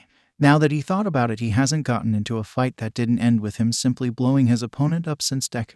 He didn't know whether that said something about Deku or how far he's come, or the peasants who even bother try, but it's very sad indeed when someone says that Deku put up more of a fight than anyone before or since. Anyway, his lack of combat training was going to be taken care of by someone of a specialist before. Katsuki would have learned the basic self-defense course for aspiring adolescents wanting to become heroes. They actually have that, and though his parents weren't wealthy, they did have a savings put away for all of Katsuki's future hero needs, so paying for the class wasn't a problem.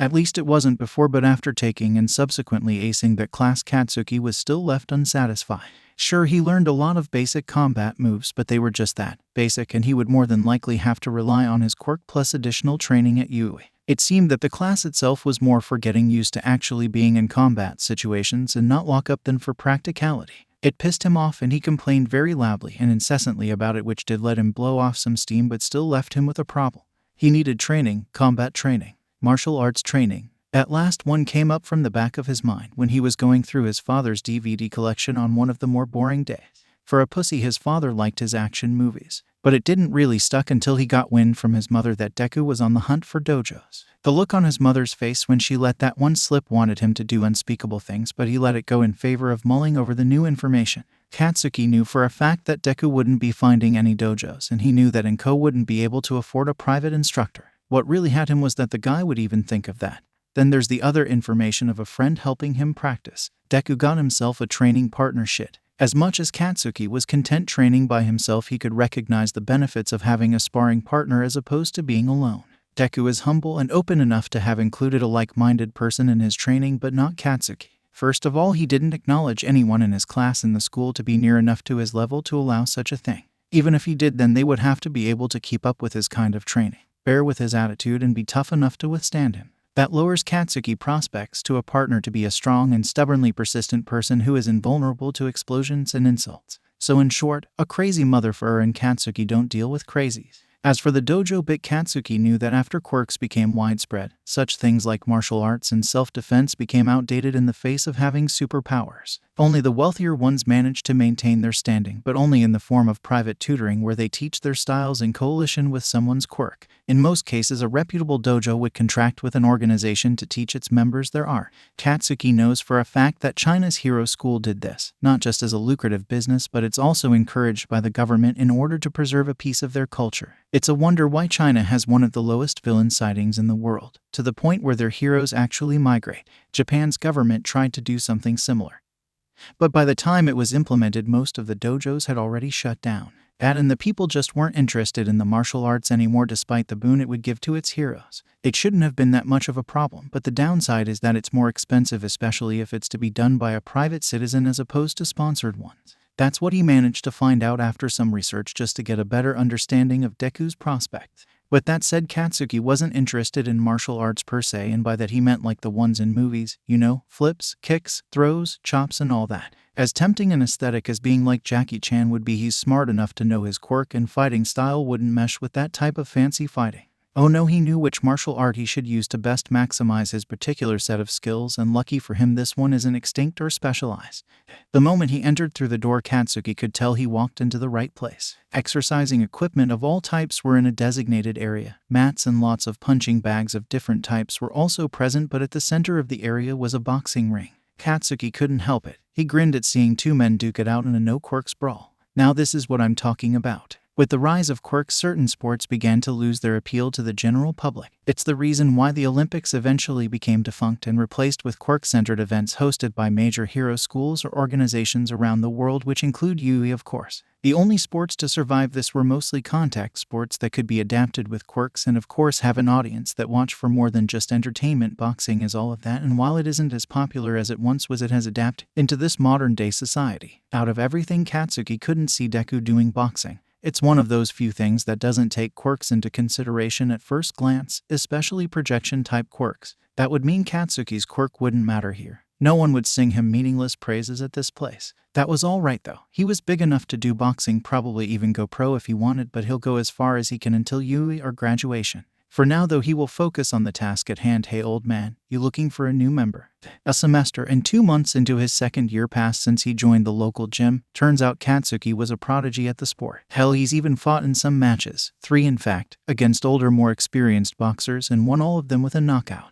Aside from his accomplishments in the ring, he managed to implement the sport into his combat style, which was still in the experimenting stage but looking very good nonetheless. He even managed to get the hang of a few special moves, and it would only get better from here on out. With true accomplishments and growing progress, Katsuki's future was looking brighter, as did the prospect of his goal. Nothing could bring him down now. Katsuki, apparently he has spoken too soon. Why do you want ya old granny? He yelled back. Shut up. That was expected, but her bypassing him wasn't. It said something about his relationship with their relationship, that he knew something was wrong when she didn't hit him after he insulted her age. With the way how his mother looked, he was the last thing on her mind.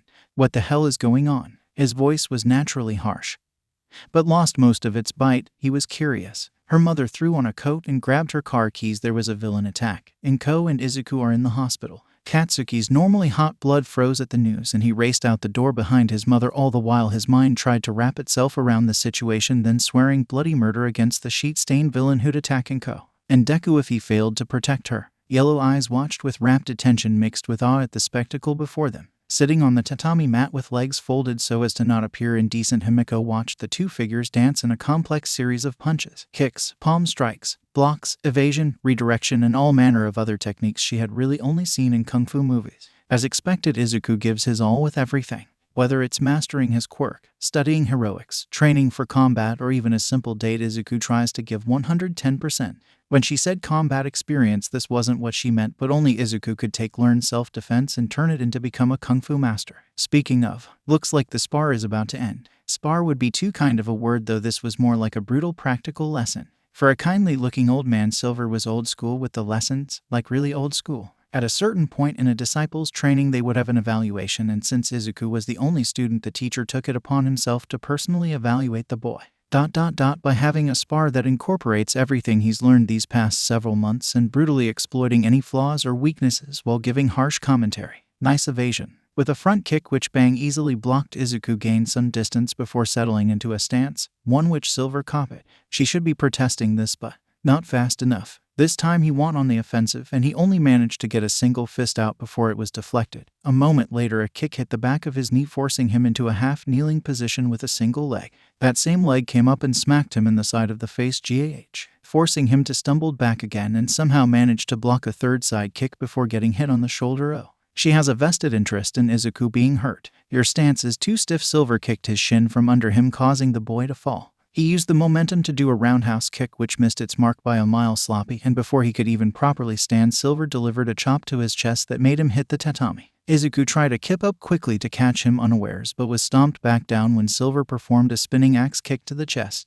Oof. Besides her needs, Izuku crawled away but got to his feet when Silver continued on the offensive. He managed to deflect all the well-placed strikes well done, but failed to avoid the sudden leg sweep that had him falling to the ground.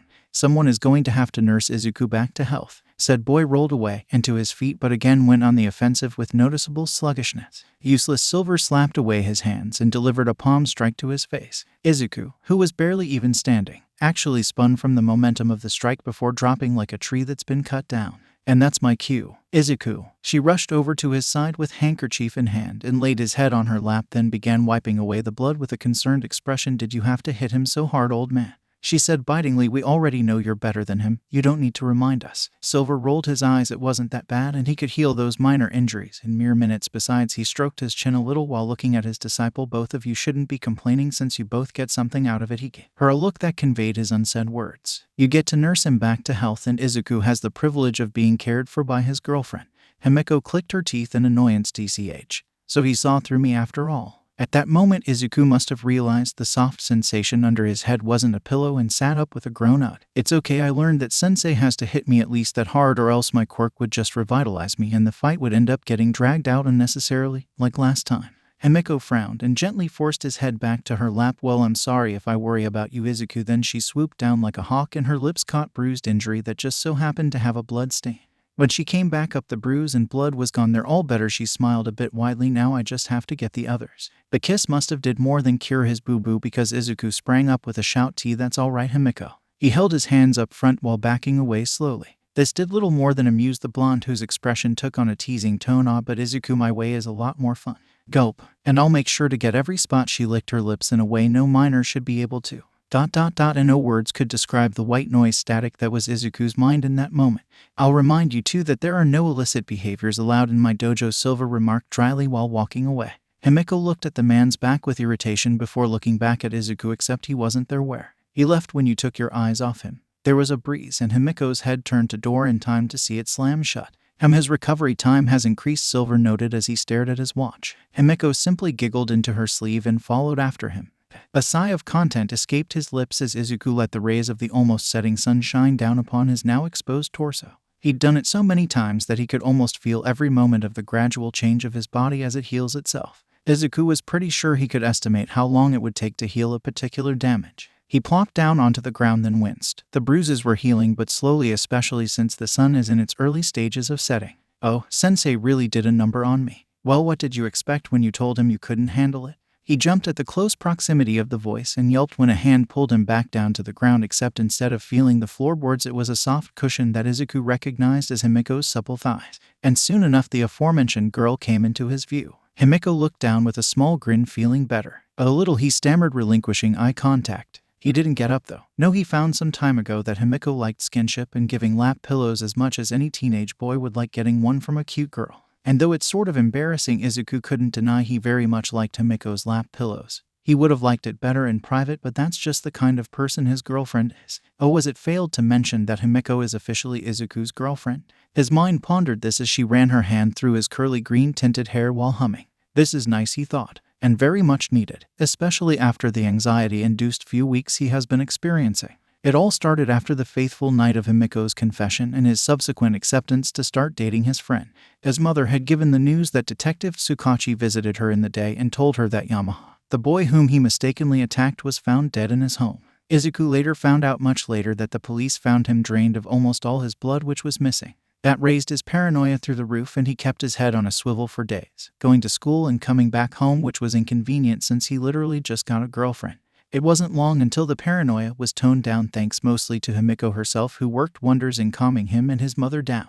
So he was ready to restart his training, which was about the time he hit his second speed bump. His training ground, which was virtually cleared of all trash, had now become a popular hangout spot for couples. On the bright side, with a girlfriend now, he still had a legitimate reason to hang around the place. Not that he bothered anymore. Luckily, by that time he had devoted most of his time to training with Silver Fang, so it was more of an inconvenience rather than a setback. However, recently a string of murders have gotten him on edge. Granted, it wasn't anywhere near their neighborhood, but if you ask him, it was too close nonetheless, especially since his mother has to commute to and from work in that general area. At least there are more heroes patrolling the streets now. But still, what are you worrying about this time? Izuku looked at Himiko's face. A frown adorned it. It's nothing. You're a terrible liar, Izuku, she said frankly without a hint of mirth. Now tell me. She lowered her head, her hair falling down in a shower of golden strands. Izuku bit his lip and tried to turn away, but she gently nudged his head back to look at her. He would avert his eyes, but that became harder to do with how progressively close she got to take up most of his vision. By the time he finally caved, their noses were touching. His eyes closed in bliss, yet the nagging feeling of worry still plagued the dark recess of mind. Goodbye, Midoriya-san. The single mother responded in kind towards her coworker. Having finished for the day, she headed out and made her way to the bus stop. It had been a miracle she managed to find a well enough paying job after she moved from her old neighborhood. She had only managed to break even with the money she gained from selling her old house to buying another. Luckily, it hadn't taken that long, and she was able to receive her first paycheck in conjunction to when she had to pay utilities. It just seems like her luck has gotten better ever since she moved. After the horrible incident with her son and Katsuki, she had been racked with guilt. She always suspected her son was being bullied. At one point she was convinced of it, but she has a perpetual weakness to her son. She would put her faith in him that he would confide to her his problems. He did not. She felt guilt at not only finding out too late, but also hurt that Izuku had not told her of this so she could do something about it sooner. Later she would learn he didn't want to make her worry, and Ko was shocked. Worry. And Ko knew she was a worrywart, but that was just ridiculous, and at the same time it was sad. Sad in how her 9-year-old son perceived her to be so weak that she couldn't handle a bit of worry. The fact that he would perceive her to be a worry-filled dependent person instead of a strong adult role model made her equal parts sad and upset. A parent was supposed to protect her child from the dangers of the world, not the other way around. It was all her fault though. She was always like this. She let the pressure of the outside world get to her. She couldn't hide it from her son, never thought to really. Why would she ever hide her feelings? She was his mother, a responsible, independent woman raising him by herself. That had to count for something, right? No, it does not. Not to Izuku, and not so soon. He wasn't old enough to understand the concept of everyday sacrifice. The most he could tell you about self-sacrifice is the sacrifice a hero makes every day in saving the life of civilians, but not the sacrifices a modern single mother makes in raising her child. She could not blame him for his ignorance. He was still a child despite his keen intellect. She hated it. Not the thought process of her son, but of her own weakness, perceived and actual. And Ko was aware of her shortcomings. She was not a strong woman. Not physically or mentally, but she could at least try to persevere, if not for herself, then for her son. Heavens knows she had been through much in her life: an abusive household, a husband who abandoned her at her time of need. But everything was worth it whenever she looked on her child's face. Izuku had also been through much despite his age, and for now he has become stronger for it, and Inko in turn has become from that. The enthusiasm Izuku exudes on an almost daily basis in the Midoriya household is infectious. She has never seen Izuku smile so genuinely this frequently, and for once it wasn't about another hero. No, the rant-like speeches he gave around dinner time about discoveries and a new quirk was all him. His accomplishments, his discoveries, how he could apply them was all him. Inko had never been so proud. Izuku was a shoo-in for Yui, because if the school was raising heroes and heroes inspire the public, then Izuku was already one step ahead of his peers. That's right, Inko wasn't afraid to admit it if asked. Her son, her little boy, was her inspiration. He inspired her to better herself in a way that she didn't think was possible for a 14-year-old. Inko was now more confident in herself, enough that she was able to swallow her self-consciousness of the past and join Izuku in his morning exercises. She could tell he held back for her, which would have been a blow to her pride, except she was too busy being in awe that Izuku could do this amount of rigorous training every day without fail. The thought pushed her to new grounds, which gave her a sense of accomplishment that in turn boosted her confidence. It had been a month since she started Izuku's training, which also extended to a change in diet, and things have been looking up for her ever since. She'd even noticed a few of her male co-workers giving her looks now, which was flattering, but she wasn't ready to start dating again. Not yet. Maybe in a few years, when Izuku becomes a pro hero, she might consider. In her musings, she had arrived at home, and as always she was the first. Izuku operated like clockwork, and with the recent murders he had taken to arrive before sunset as per her instructions. She would expect her and Himiko back any minute now. Yet another blessing to have been bestowed on the Midoriya family. Izuku had a girlfriend. It was something she dreamed of happening, but being the type of person he was, she hadn't bothered to hold her breath. Then she met Himiko Toga. She was a strange one, not in a bad way, more quirky than anything. Inko could tell the girl had an infatuation with her son. The way how she would smile wider when talking about him was almost like she was swooning when she mentioned how hard he worked. Then the very next day they were a couple. Now that came out of nowhere. She had expected them to take it slow, but she had come to realize that Himiko was the type of girl to take what she wants. She liked her son, then she confessed to him, and there was no way Izuku could reject her, and they have been together ever since. It was nice having someone else looking out for her son and even helping around the house. At least this time she could see that the girl had only good intentions and wasn't secretly doing anything nefarious behind her back. Izuku was a different kind of nervous whenever talks about their time together came up in conversation. Ah, young love. By the time she entered the house, the sun had already set. Izuku and Himiko would be home any minute now, so she went upstairs to her room to take a bath. Even though it was routine for her at this point, she paused to look around. Something felt off. It wasn't something she could visibly identify, but there was something wrong here. The feeling increased the further inside she got, to the point where her heart beat faster. Inko was nervous. She'd had moments like this before, particularly when she was alone. Inko Midoriya was no stranger to fear, but there would always be a prevalent explanation for her feelings. Right now it just felt wrong. Off. HRR. Inko jumped, almost squeaked in alarm when she heard the faint sound coming from behind the door to her room. Sweat formed on her brow, the fear reaching a fever pitch. She started retreating with her gaze still fixed to the door. Crash. Something smashed through the door, and Inko froze as the 7-feet-tall man wearing a dark hood turned towards her. She couldn't see his face, but she could feel his eyes roaming over her increasingly shivering form. For a split second their eyes met and he grinned. Inko was greeted by jagged, disfigured teeth as the man advanced at a brisk pace. Inko didn't think for a second. The moment he twitched, she ran, descending the stairs as fast as she's able towards the door. Something impaled her leg and she fell down the rest of the flight of stairs. She ended up crashing the back of her head on the wall. Her vision was blurry and her ears rang, but she could make out words being spoken by the man. By the time her vision cleared, she saw him making his way down at an almost leisurely pace. Her leg was bleeding and useless. She didn't care and pulled herself up, beginning to limp to the door. She didn't make it 2 steps before something impaled her other leg and she fell flat on her face. Looking back, she whimpered when she saw the instrument of her disability rip itself from her leg and back into the man's mouth.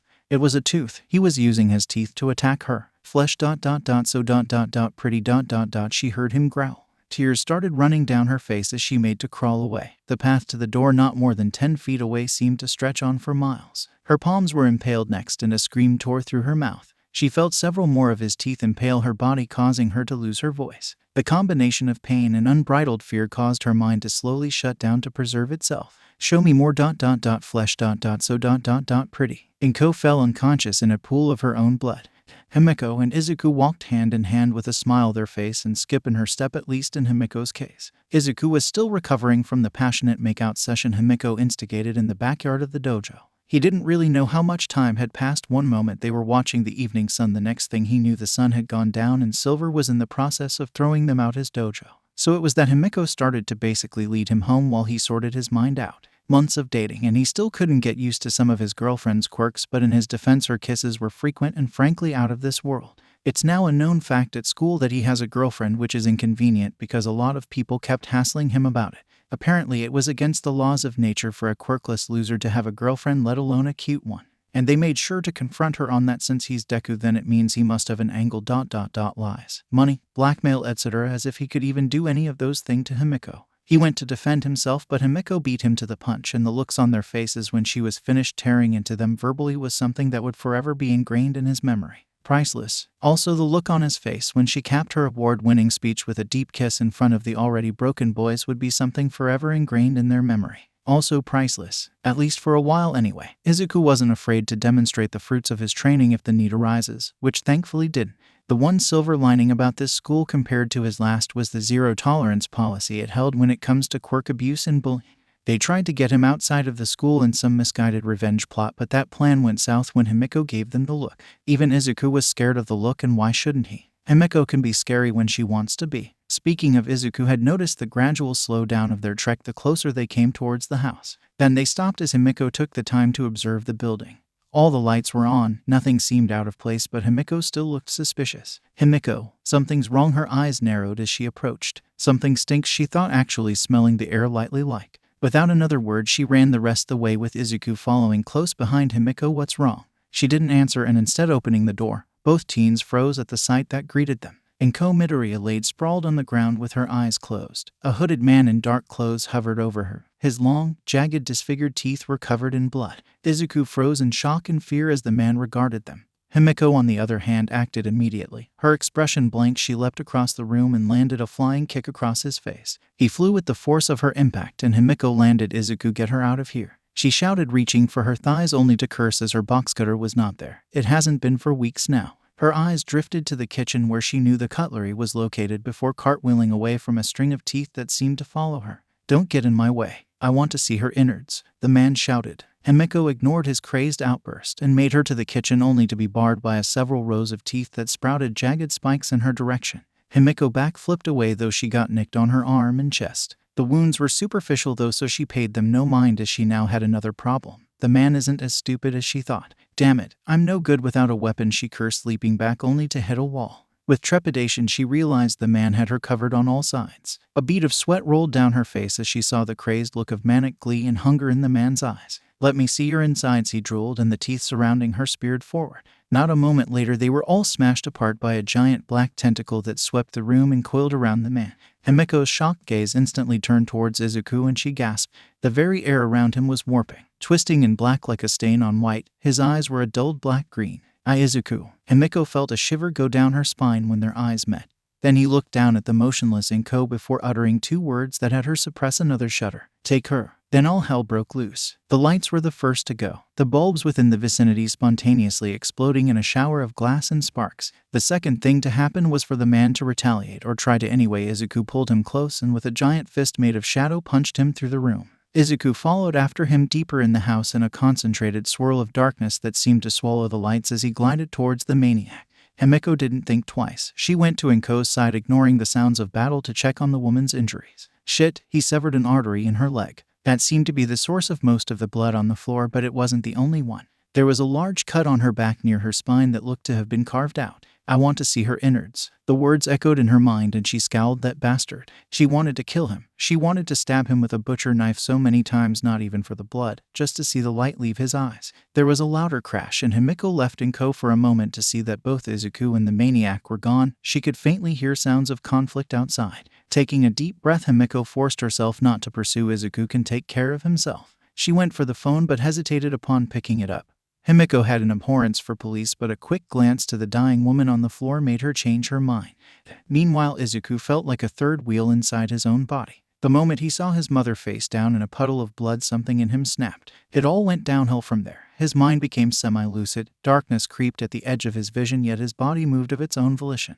The sensation was jarring. Izuku had control, yet he didn't feel in control of himself. It was like he was playing a video game character of himself. The only thing he could do was guide his body into doing certain actions and hope it gets carried out. They do in a way, but it's usually hit and miss and not in the way he had hoped. The only thing that does seem to register as the prime objective and side objective for him in this game called life were the following: defeat the villain, avoid the light, and dark. Izuku seemed to carry out these objectives with brutal efficiency. That's the thing about not being fully in control. Izuku wasn't nearly as good as he could be in this situation, since his brain's orders seemed to pass through a muddled filter. All the training he did with Silver was rendered moot. His brilliant mind had been muted, and any plans he might have had were effectively thrown out the window. On the other hand, the man, though obviously insane, was a good fighter. He easily had Izuku beat in speed and maneuverability, while Izuku had more raw power. But without proper coordination, he was at a disadvantage. Izuku was knocked to the ground, where he rolled away from being skewered and thrust his palm out, sending a thick shadow tendril the man moved away from at the cost of some of his teeth formation. He seemed unperturbed, though, as the broken-off teeth seemed to grow back and attack with a vengeance. He leapt away, using the shadow to propel himself from the onslaught before he got caught in luminance of a street light. He hissed in a moment as his power weakened. The moment of weakness was all the man needed to get him. Izuku made a wall of shadow, but it hardly made a difference. The teeth speared through his barrier and pierced through his shoulder and leg. He screamed out in pain. A tentacle smashed the lights out and coiled around the offending object. Like ink, it traveled until it ended up at the source, then without preamble slammed into his face, violently ripping out his teeth at the root. The man yelled in pain, but was coherent enough to leap aside from the follow-up. He retracted his tooth, regarding the teen more warily than before. Izuku ripped the appendage from his person. His powers already cauterized the wounds, not that he needed his limbs. Using several tendrils, he slowly rose, his eyes now more pitch black and staring into the soul of a maniac. Suddenly, all the street's lights went out in several smashes in their vicinity, encasing the area in darkness. "Come again, and be careful out there," the store manager warned. "Thank you," she greeted, walking down the street. Things were a little hot right now, especially for women with the string of murders going around. Her pace was faster than normal as she made for home. She could see that the streets were empty. In fact, there was an entire section devoid of light. The power outage. Weird, since the entire block is powered by a single fuse box. If there was something wrong with it, then she would have needed her night vision goggles to continue walking. Not that it really mattered. She wasn't even headed in that direction, so whatever was happening wasn't her problem. A body was sent flying from a dark corner and crashed into a car with enough force to cave in the metal door and obliterate the windows. She froze, then pressed herself to the corner when the person pushed himself to his hands and knees. Her bags were dropped the moment she saw something fly out the dark, and her hands fumbled around the pocket of her cargo pants. Come on. Finally, she took it out. A makeshift taser gun of her own design. It could charge up enough voltage to take down someone with thick skin. In theory. Although her theory was correct, since it did take out that one guy with a brick skin quirk. Mutterings from the guy caught her attention. She cringed once she got a good look at him. He was beat up real bad. His face was disfigured. Had a few teeth missing. Blood was staining his clothes. She felt sorry for him. Up until he noticed her looking, and his eyes widened in manic glee in conjunction with his teeth. Before he could fully stand, though, a giant fist made of darkness smashed him back into the car, earning a startled gasp from her. The appendage slithered back into the darkness, and out came someone else. He was shorter than her, his back was hunched, and he seemed to drag his feet. Not that she noticed what with his features literally being shadowed by darkness with writhing tentacles here and there. Her breathing became ragged as she backed away, but that was the wrong thing to do, as the walking silhouette paused its advance to the downed man and slowly inclined its head in her direction. She let out a gasp at the visage of abnormally dark eyes staring at her. The streetlights flickered as its entire body turned in her direction. She held up her trembling hands, pointing the gun at him. Stay back. It inclined its head at the rather toy-looking gun, then at the girl, before reaching out its hand. She pressed the trigger, and 5 barbs sprung from the mechanism onto its chest, charred by 30,000 volts of pure electricity. The electricity was actually visible as it sparked off its body in arcs. Through the light show and agonizing screams that made her cringe, she could see the shadow peel off of him like smoke off a fire. By the time it was finished, the now revealed young boy with unruly black-green hair was blasted back by the force, where his body crashed to the ground in a boneless, smoking heap. She stayed at that position for a while, trying to get her trembling under control, when she heard a groan. With a click, she discharged 5 pairs of quadruple batteries. Hissing as the smoking material hit the ground, she had to knock one out of the cartridge as it basically melted inside. All the while she kept the boy's prone body in sight. She loaded up the makeshift ammunitions. Fumbling a little with the last, she clicked the cartridge into place and held it up towards the boy, who had now began to move. Ugh. He slowly began to shift his slightly twitching body. She could hear sirens coming from the distance and getting louder. Despite herself, she couldn't help but smile at the situation she stumbled upon. She could practically see the headlines now. She wasn't stupid. A string of murders happening, and she just so happens to stumble upon an attempted murder. This had headlines written all over it, and with the publicity she could. Her monologue paused as the other guy woke up. She completely forgot about him. "Hey guy, are you okay?" she questioned, still keeping her eyes on Shadow Man. He didn't answer. His breathing was ragged, but she could have sworn she heard him mumble under his breath. She still didn't pay him any mind, mostly because the boy was finally on his hands and knees, breathing hard. He looked up with bleary eyes, clearly not all there, and she paused. Why does this guy look so familiar to her? After a few moments she realized, no way. Midoriya-san. The name seemed to jolt him into awareness as he looked to her, but just as quickly his eyes darted to the side and widened in panic. Look out. She spun around, aiming her supercharged taser, but didn't get a chance to fire as something impaled through the gun, forcing her to let go and drop back on her butt and scramble away. Looming over her was the previously thought victim, his mouth filled with deadly lengthened, jagged teeth that seemed ready to stab her. He tilted his head to consider her before rows of teeth converged like a released arrow. She saw it coming in slow motion. Her vision zoomed into the point where she could make out the gross, finer details. Then she was tackled to the side, narrowly missing death, but obscuring her vision as she landed on her chest. There was a grunt and a bright light, followed by an explosion and shout. She was literally shaken from her terror-induced stupor as her vision returned to normal. Midoriya had a fiercely determined look, yet at the same time she could see his fear. It's going to be all right. I'm here. He was acting brave, trying to be a hero, but he wasn't a pro. He was just a kid like her with no training, and if the rumors were true, then he was worse off than she was. His hands lit up with two glowing orbs of light that he threw at the incoming rows of teeth. Run away. I will hold him off. She scrambled back, but didn't immediately leave. You sure about that? No offense, but you just took 30,000 volts to the chest. He glanced at her. Oops. He rubbed his chest with a grimace. So that's what that was, he mumbled. Sorry, it's okay. He cut himself off when he attacked again, forcing Izuku to whip out a shadow tendril to scoop her up and another to yank them away via street light. What kind of quirk is this? She saw him throw balls of light, and now he's whipping out dark tendrils. No way. 30,000 volts. How am I still alive? That is by far the most his durability had been tested, which was a shock. Although it explains why he's feeling pain in his chest, it was difficult but not too difficult to breathe, and the constant movement wasn't doing him any favors, and that was while his dark quirk was numbing most of the pain. That much power applied directly to someone's chest could stop someone's heart a couple times over. How did she even manage to get a weapon like that? She was his age. Gah. He fell short but didn't dare drop the girl, and instead ducked into a dark corner, making sure to kill the street light. He was really hoping the police sirens would deter the criminal while he gathered his bearings. He could still push himself, but he didn't want to press his chances against a psychopathic villain while he wasn't at 100%. He kept his ear out in case they were followed, but once the coast was clear, he leaned against the wall and slid down with a huff. He really felt like taking a nap right now. He yelped when someone grabbed his shoulder, but calmed once he came face to face with the girl he had saved. Is he gone? Izuku swallowed. I'm not sure. Stay here. Are you out of your mind? Maybe, he thought, but didn't deign to answer the question. Should have brought the flashbangs, he heard her mumble. Flashbangs? He regarded her with a confused expression from his peripherals before they widened in shock. She turned a second later in time to see a wide-open maw of razor-sharp extending teeth closing in on her face. To Izuku's surprise, instead of freezing up, the girl did an impressive dive to the side, narrowly missing the deranged man. Izuku reacted in that moment with his expression schooled in conviction. He did an uppercut, putting all his weight behind it, and with a mighty yell of smash, a giant fist of shadow leapt from the ground and crashed under his chin, knocking out most of his teeth and knocked him into the air. In the brief rain of teeth and blood, the man miraculously gained consciousness 2 stories up, and a pair of his teeth latched onto the 2 buildings. He glared hatefully at the small panting boy with blood dripping from his toothless gums. You hinder me ... and no more. Die. His mouth opened impossibly wide and teeth shot out like missiles. Die. Izuku's fist balled, and he cocked his fist back as a pool of shadows gathered beneath his form. Plus ultraa. The moment he let his fist fly, a shadow twice as large as his body shot from the ground, temporarily obscuring his body, and formed into a giant fist that easily smashed through the sharp teeth like they were styrofoam. The fist impacted the man, sent him through the side of the building, where it soared across the street and landed with a dull crack. For a moment he laid still, then twitched. Bam! A shadow fist stomped him down, where he remained unmoving, and Izuku released his dark powers, feeling the warmth return.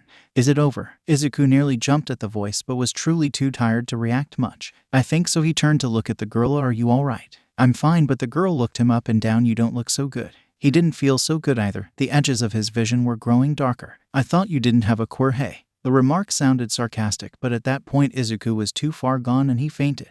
Katsuki's fingers drummed against his leg.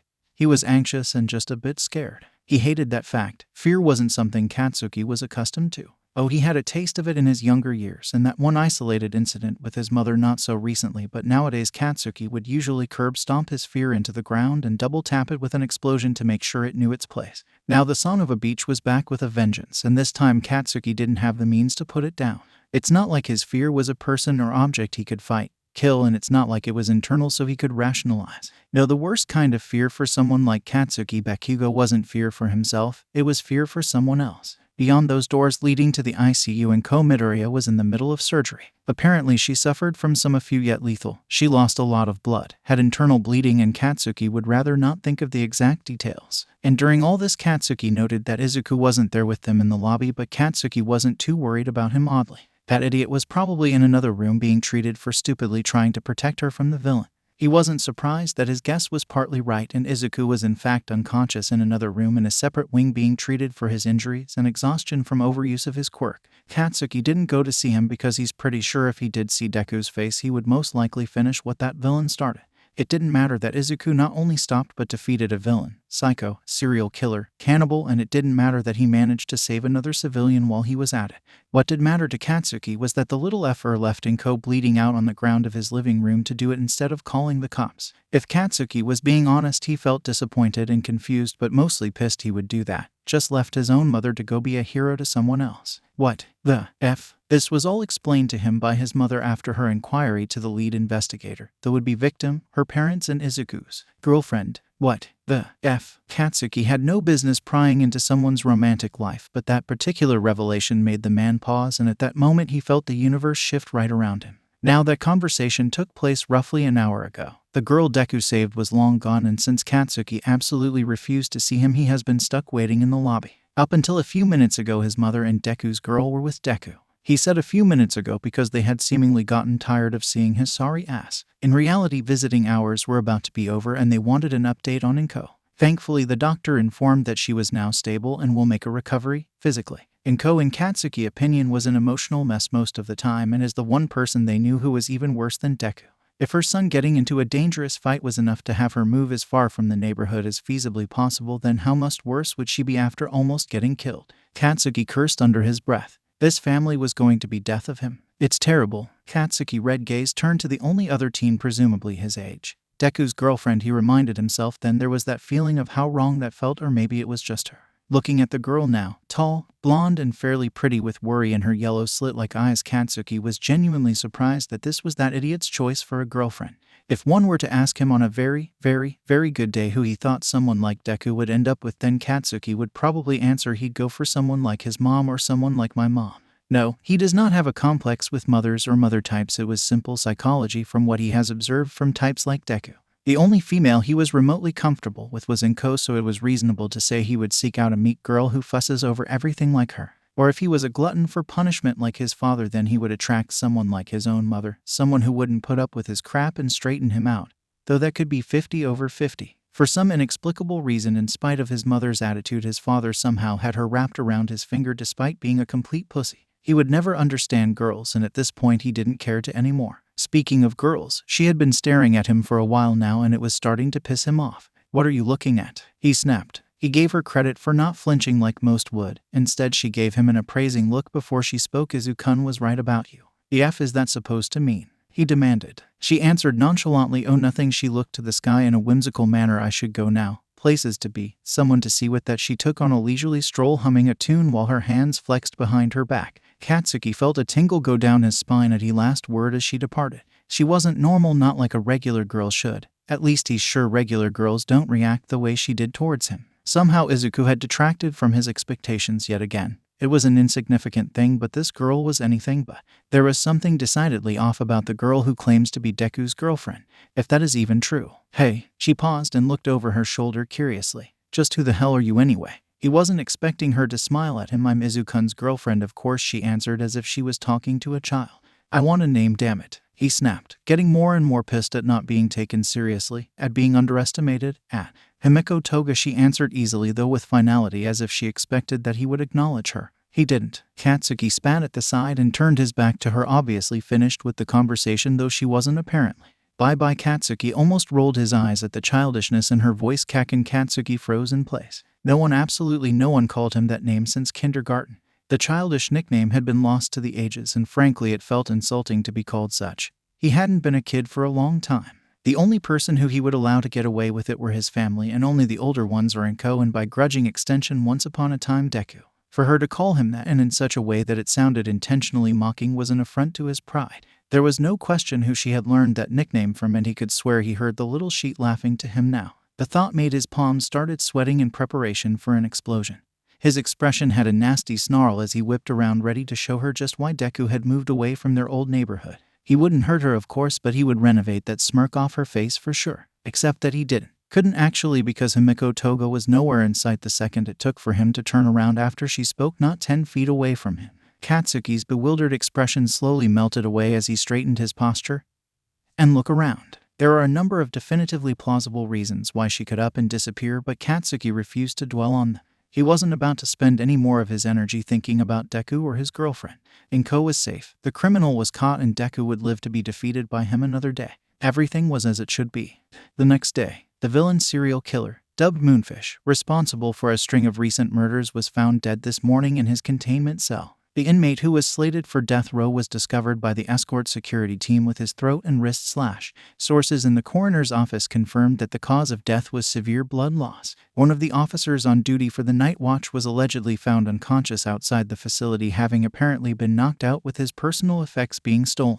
The television clocked off. Well, Himi-chan, it looks like you've been a busy girl. The fallout after the incident with Moonfish made the local news. Of course it did. Moonfish was a serial killer and cannibal, two of the absolute worst things to ever come out of human society. Though it wouldn't be a stretch to say that it was the absolute worst of humanity on a whole. The criminal would have been on death row if he had actually been tried and sentenced. However, Moonfish was killed while in detainment. That had made his name appear in headlines for at least a week, but it was downplayed once it was leaked exactly how he was apprehended. The dangerous criminal Moonfish, whom had managed to evade the combined efforts of the police and the heroes, was beaten by a lone middle school student who came home one night to see his mother being assaulted by him. That brought the entirety of West Japan in an uproar, and the media took every advantage to make their story sell, and sell it did. Everyone wanted to know about the brave young boy who stood up to a villain in order to protect his mother. Full investigations into his background was launched. Interviews with anyone who has ever been in contact with him commenced, some more successful than others and ranging from truthful to downright lies. To the media, it was the story of the year. To the public, it was inspiring, but to the few people who have ever known or at least heard of Izuku Midoriya before then, it was a shock, because until then everyone had assumed he was just a quirkless nobody, a Deku. Throughout all of this, though, no one had seen the boy since the incident. Reporters staked out his home, the hospital, and some of the more dedicated even ran along his alleged jogging route in order to catch the boy during his workout routine. They had no such luck, though. The boy never showed up, and as far as they knew, he was still stuck in the hospital. That was about a month ago, and as the story started to lose steam, everyone was still wondering, where is Izuku Midoriya? Smack. Izuku winced as the bamboo struck his skin. Sensei really isn't holding back today. Silver walked around his student, eyeing him as if he were judging an animal he wanted to buy as a pet, and Izuku couldn't help but whimper like one when he struck his biceps. His arm trembled, and he fought not to release the content of the ceramic jug he was currently gripping. It was about 6 a.m. in the morning, and Silver was having Izuku squatting over a burning needle held precariously under his crotch, while in each arm he gripped 2 heavy ceramic jugs of water. The exercise significance is threefold, as not only will it improve Izuku's gripping power, the constant striking of his muscles will cause them to harden, and finally he had to maintain this pose through intense concentration lest he slip up and drop the pot or his legs give up and he fell on the needle. Either of those held very terrible consequences for the young man. There was also another catch. He also had to regulate the amount of his quirk so his wound would remain. It was something Silver was recently having Izuku improve in. Honestly speaking, Izuku didn't see the merit in restricting his automatic solar regeneration. Silver would have none of it, though, and gave him an entire lecture on the importance of having true mastery of his quirk. Think of it like this: if you can control your most basic passive ability, then you will be able to fine-tune it, absorb as much or as little energy as you want. The appeal of absorbing more than what he currently could did appeal to him. Instead of waiting all day in the sun, he could heal himself faster, and if he applied that same ultra-absorbing technique to minor injuries or even some fatal wounds, then he could be virtually invincible. Now that made Izuku go ahead with his sensei's idea. Unfortunately, in his thoughts of what the future might bring, he momentarily forgot the pothole-filled, razor-wired, dirt road ahead of him to get to that point.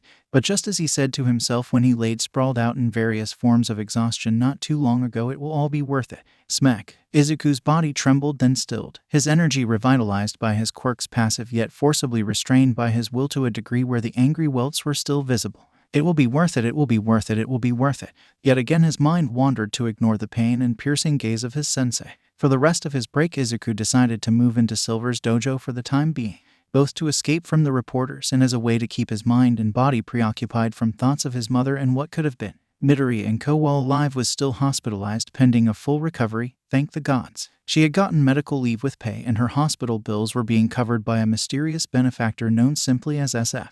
As if he was fooling anyone, Izuku had made sure to visit her every day, mostly out of obligation and partly out of guilt. He was unconscious throughout most of it, but there was a chance that she wouldn't have made it if Himiko didn't know what she was doing. This was the same thing he went through with his first encounter with a villain. He reacted without thinking and ended up mixing his priorities. Obviously, he should have brought his mother to safety rather than trying to fight off the villain. A villain who would have most likely overpowered and killed him, then his mother and Himiko if he had any other quirk. It was stupid, but the moment he saw his mother face down in a pool of her own blood, his mind completely shut down and his dark instincts took over. Even then, when he had some semblance of control, did he ever think of his mother? No, he simply left her in Himiko's care. Now, was that neglect of his only family on his part, or did he simply trust Himiko to know what she was doing? Of course, he leaned to the former more than the latter, since he had no idea Himiko knew basic first aid, and in any other situation it would have been him leaving his mother to die in a stranger's arms. He needed to be better, and it brought him great shame that he had failed his mother in that way. Not even his triumph over Moonfish had made that revelation any better, and he'd heard from Himiko that even Katsuki was more concerned with his mother's health than raging over the fact that he beat a villain. He knew his friend, and he knew he would definitely have a problem with how he defeated a villain before him. It only seemed natural. You know you really messed up when Katsuki Bakugo remained silent in the face of someone outshining him. He never saw his friend, but from the scant times Himiko had seen him, it seemed that Kaken hadn't changed much, and in fact it might have gotten worse if the message Himiko relayed was anything go by. Tell that useless bastard to watch himself next year. I'll knock him down from his high horse soon enough. Ah, Kaken, don't ever change, Izuku thought wistfully. Hey, at the very least Katsuki acknowledged that he had a chance in Yue. Whether it was nervousness or excitement, Izuku didn't know, but he could definitely say without a shadow of a doubt he wasn't afraid of that challenge. His past bullying seemed so far away he could hardly remember them. So much has happened since. One thing is for certain though, if Kaken really was the same and was expecting for them to pick up where they left off with him being the hapless victim, then he was in for a rude awakening. Smack. Oh, speaking of rude awakening ... That was not Izuku's voice. Your arms were lowering. Silver's impassive voice sounded from further away. Izuku couldn't help but turn his gaze to the proceeding. And hitting them with that stick is supposed to help. Himiko's irate voice sounded. Oh yes, it hadn't only been Izuku training this morning. Himiko had decided to join him as well. Her reasons were a little vague, but Izuku knew that looking after his mother had struck a chord with her. If I had been stronger, he remembered her saying, and he also remembered that while he froze, she was the one to attack first and drove the villain off his mother. Himiko was stronger and more skilled than a girl her age should be. He remembered her saying that her last trainer was a veteran soldier who was also passionate about teaching. He just didn't know how far his teachings went, but now he did. As it stood, Himiko was just as skilled, if not even more so, than himself, and she took to Silver's training like a fish out of water. She also had a remarkable pain threshold, which made him and Sensei wonder just what the heck kind of training she did. At this point, Izuku was sure that her complaining and snide remarks were just a way to get on Silver's nerves. Baby, if you spent time concentrating on your stance instead ogling my student, I wouldn't have to enforce such disciplinary actions, Silver said, once again blocking her view of Izuku. Said boy couldn't help but blush. He was after all shirtless and in shorts, so Silver could see his muscle development. And yes, Izuku did have muscles and abs. It wasn't anything overtly noticeable, but it wasn't anything to scoff at either, for someone his age at least. Himiko, in true Himiko fashion, had made it clear she approved of his developing physique. Likewise, Izuku has also approved of the way she approves of his biceps by constantly hanging off of his arm and pressing her developing chest onto them. But that is a story for another time. What? He's a healthy young boy and Himiko is a pretty girl. You can't possibly blame him for noticing something so obvious. It's not like she's hiding her apparent lust for him either. Otherwise, Silver wouldn't have felt the need to place their rooms on the complete opposite ends of his dojo, with the only way to get to each other's rooms is to pass by his own. So far, Izuku has woken up to Himiko tied up to the naughty log outside 14 times. Izuku snickered a little at the memory ... and got smacked in the face with a pebble for his trouble. Eyes forward, Izuku silver intoned absently, using the stick to juggle a significantly larger pebble. Yes, sensei. Ugh, I'm beat, Himiko yawned, dropping her head on Izuku's shoulder. Izuku gave a nervous laugh as some eyes were on him. Luckily, the boy had taken to wearing a green and black hoodie ensemble with matching black pants and green shoes. That still didn't detract that PDA attracted some gazes. If they had been older, most would think it was too much, but as it stood, most found it adorable. They were a young couple, and seeing Himiko sleepily resting her head against his while hanging on his arm like a grown-up was cute in its own way. Still, Izuku preferred not to draw much attention, especially on his way to visiting the hospital. It wouldn't be so bad if you didn't antagonize sensei. HMPH, she pouted. All I did was tell him the truth. You called him decrepit old man who should be featured in a museum, he deadpanned. So, she pouted, have you seen him? Izuku could only shake his head at her. She straightened up as they walked through a thrum of people while Izuku kept his gaze down. As he thought there were a few more reporters in the general vicinity, Himiko had showed him how to spot them in a crowd. It was easier than he thought. Someone must have tipped them off about his mother being released today. At her behest, and Mr. SF's generous monetary backing, and Co wouldn't be released from the hospital until she had recovered her full mental and physical faculties. Today just so happened to be the day, and while there had not been as much reporters hungry for an interview, news of his mother's discharge had most likely leaked, and a few eager vultures would surely want to grab an exclusive interview with her, or maybe even catch him, so Izuku kept his head low as he walked, making sure not to give anyone a glimpse of his curly hair. That should have been the plan when someone bumped into him and suddenly his world got a little brighter. Wait, what? Hey, aren't you that kid who beat that villain Moonfish? As if one of those silent dog whistle was blown, every person affiliated with journalism perked up and soon eyes were on him. Even then, people who kept up with current events started congregating, trying to catch a glimpse of the boy hero who put the dangerous criminal behind bars. Himiko had made herself scarce before that sentence was finished. Her identity would hopefully remain anonymous to them. It was a miracle that her name hadn't gotten out there in the first place.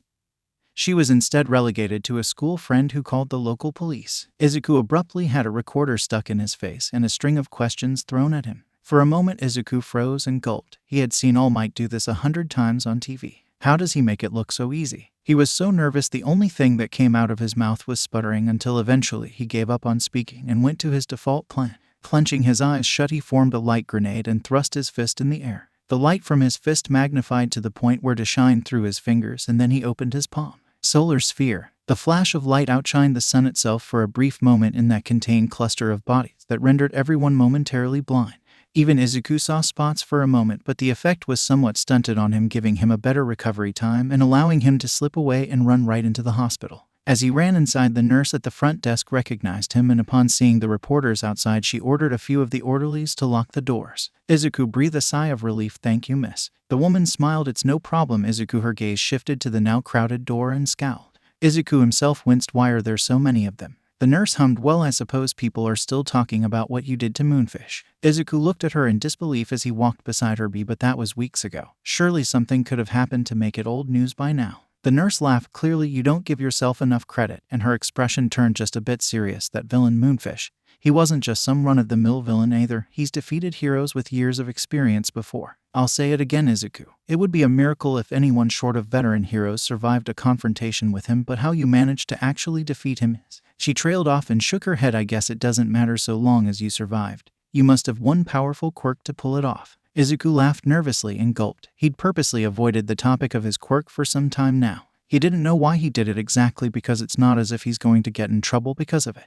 Really, Izuku just didn't want the attention a quirk like his would give him, especially right now. As to the other topic of conversation, Izuku had chills thinking about it, his fight with Moonfish. The nurse was right. His quirk was powerful, enough to bridge the gap between a pro-villain and a semi-trained middle school kid. Add that fact to his state of mind, and anyone could say that Izuku was really, very, undeniably lucky that night. It was literally a bad matchup for the villain, and Izuku had also caught him off guard with a surprise attack that hindered him. If that battle had deviated from how it was even by a little, then Izuku didn't want to think about what-ifs right now. They reached his mother's room. The nurse opened the door to see Inko on the bed, looking as good as healed and talking to the doctor. The moment their eyes met, they proved how they were truly related by shedding tears of relief and giving a simultaneous shout. Kaa-chan, Izuku-kun. While Inko couldn't exactly move from her spot, Izuku practically leapt across the room to hug her. The two hospital staff watched in silence as the mother and son held onto each other and shed tears together. The doctor eventually had to break them up by coughing into his fist.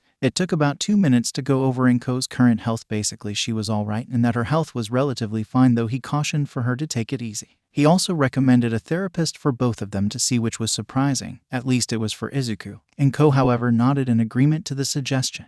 Izuku didn't voice his complaint of having some of time taken away from further developing his body and quirk.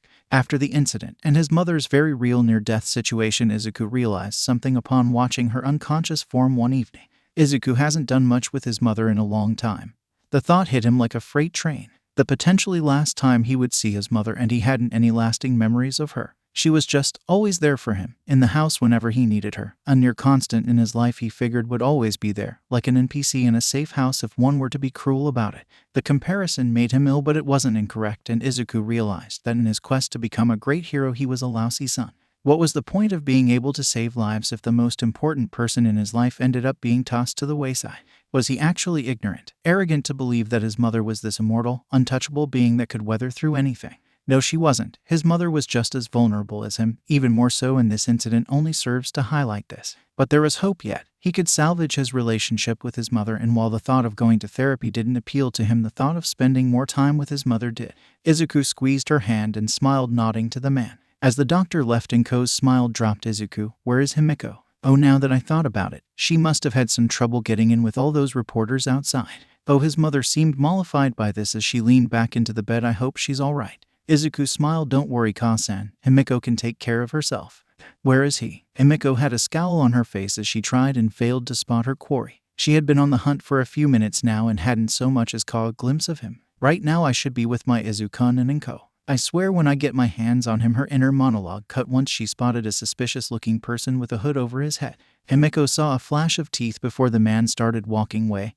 Himiko pursued. Izuku might not have noticed what happened earlier given the crowd and the fact that he had his head down, but Himiko saw everything. Someone had purposefully revealed him to the reporters, which wouldn't have warranted more than Himiko's disdain, but it was when he spoke that she became agitated.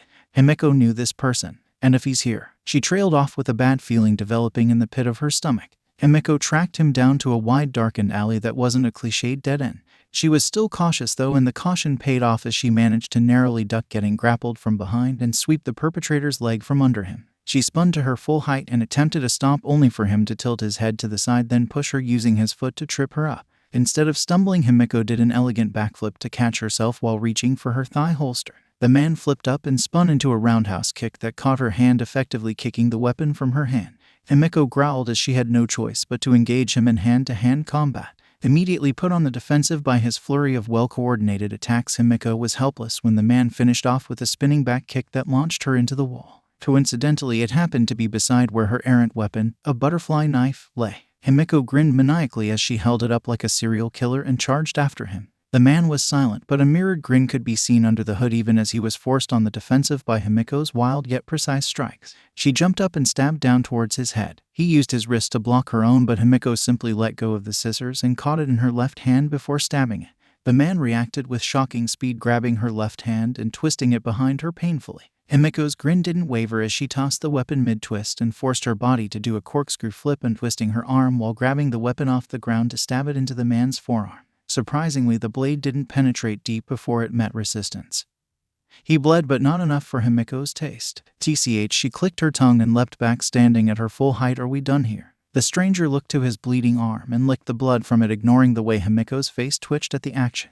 Yes, he finally lowered down his hood to reveal a pale-faced man with short, shaggy black hair and bags under his yellow, squinted eyes. Hello, Hime-chan. I missed you. The man ran at her open arms. Himiko stoically sidestepped his advance and folded her arms. Why are you here? The man looked at her, hurt. Aw, is that how you greet your brother after meeting again after so long? Shame on you, Hime-chan. I don't want to hear that from someone who thinks attacking his sister is a proper greeting. She shouted back. Aw, but I had to be sure, he said, his tone becoming darker. I wanted to know if the Hime-chan I saw today with that boy was my Hime-chan. Himiko stilled as her eyes gained an edge. What are you saying? Oh, nothing. It's just that I've never seen you smile like that in a long time. That boy must be really special if he's survived this long with you. He gave her a coy look. Makes me want to meet him. Himiko's arms unfolded and she gave the man a murderous glare. Stay away from Izuku. He's mine. The man took a few steps back and held his hands up in surrender. Sorry, but don't worry. Little boys aren't my type, he shrugged casually. Why are you here? I wanted to visit my Heim janitor Glare, he added, and I also have some personal business to take care of. When I'm done we can hang out together, and when you're done. He left the sentence open as he exited the alleyway, leaving Himiko by herself. The girl stood there for a minute before she collapsed. Breathing heavily, her hand trembled and her expression looked stricken. Why him? Why did it have to be him? Unknown to her, the man leaned against the wall and smiled a Cheshire smile that practically split his face. Okay, sadly the chapter is over. And if you enjoyed the video, just leave a like and subscribe with post notification, so when the next chapter is ready, you will be notified. Okay, see you in the next video. Bye.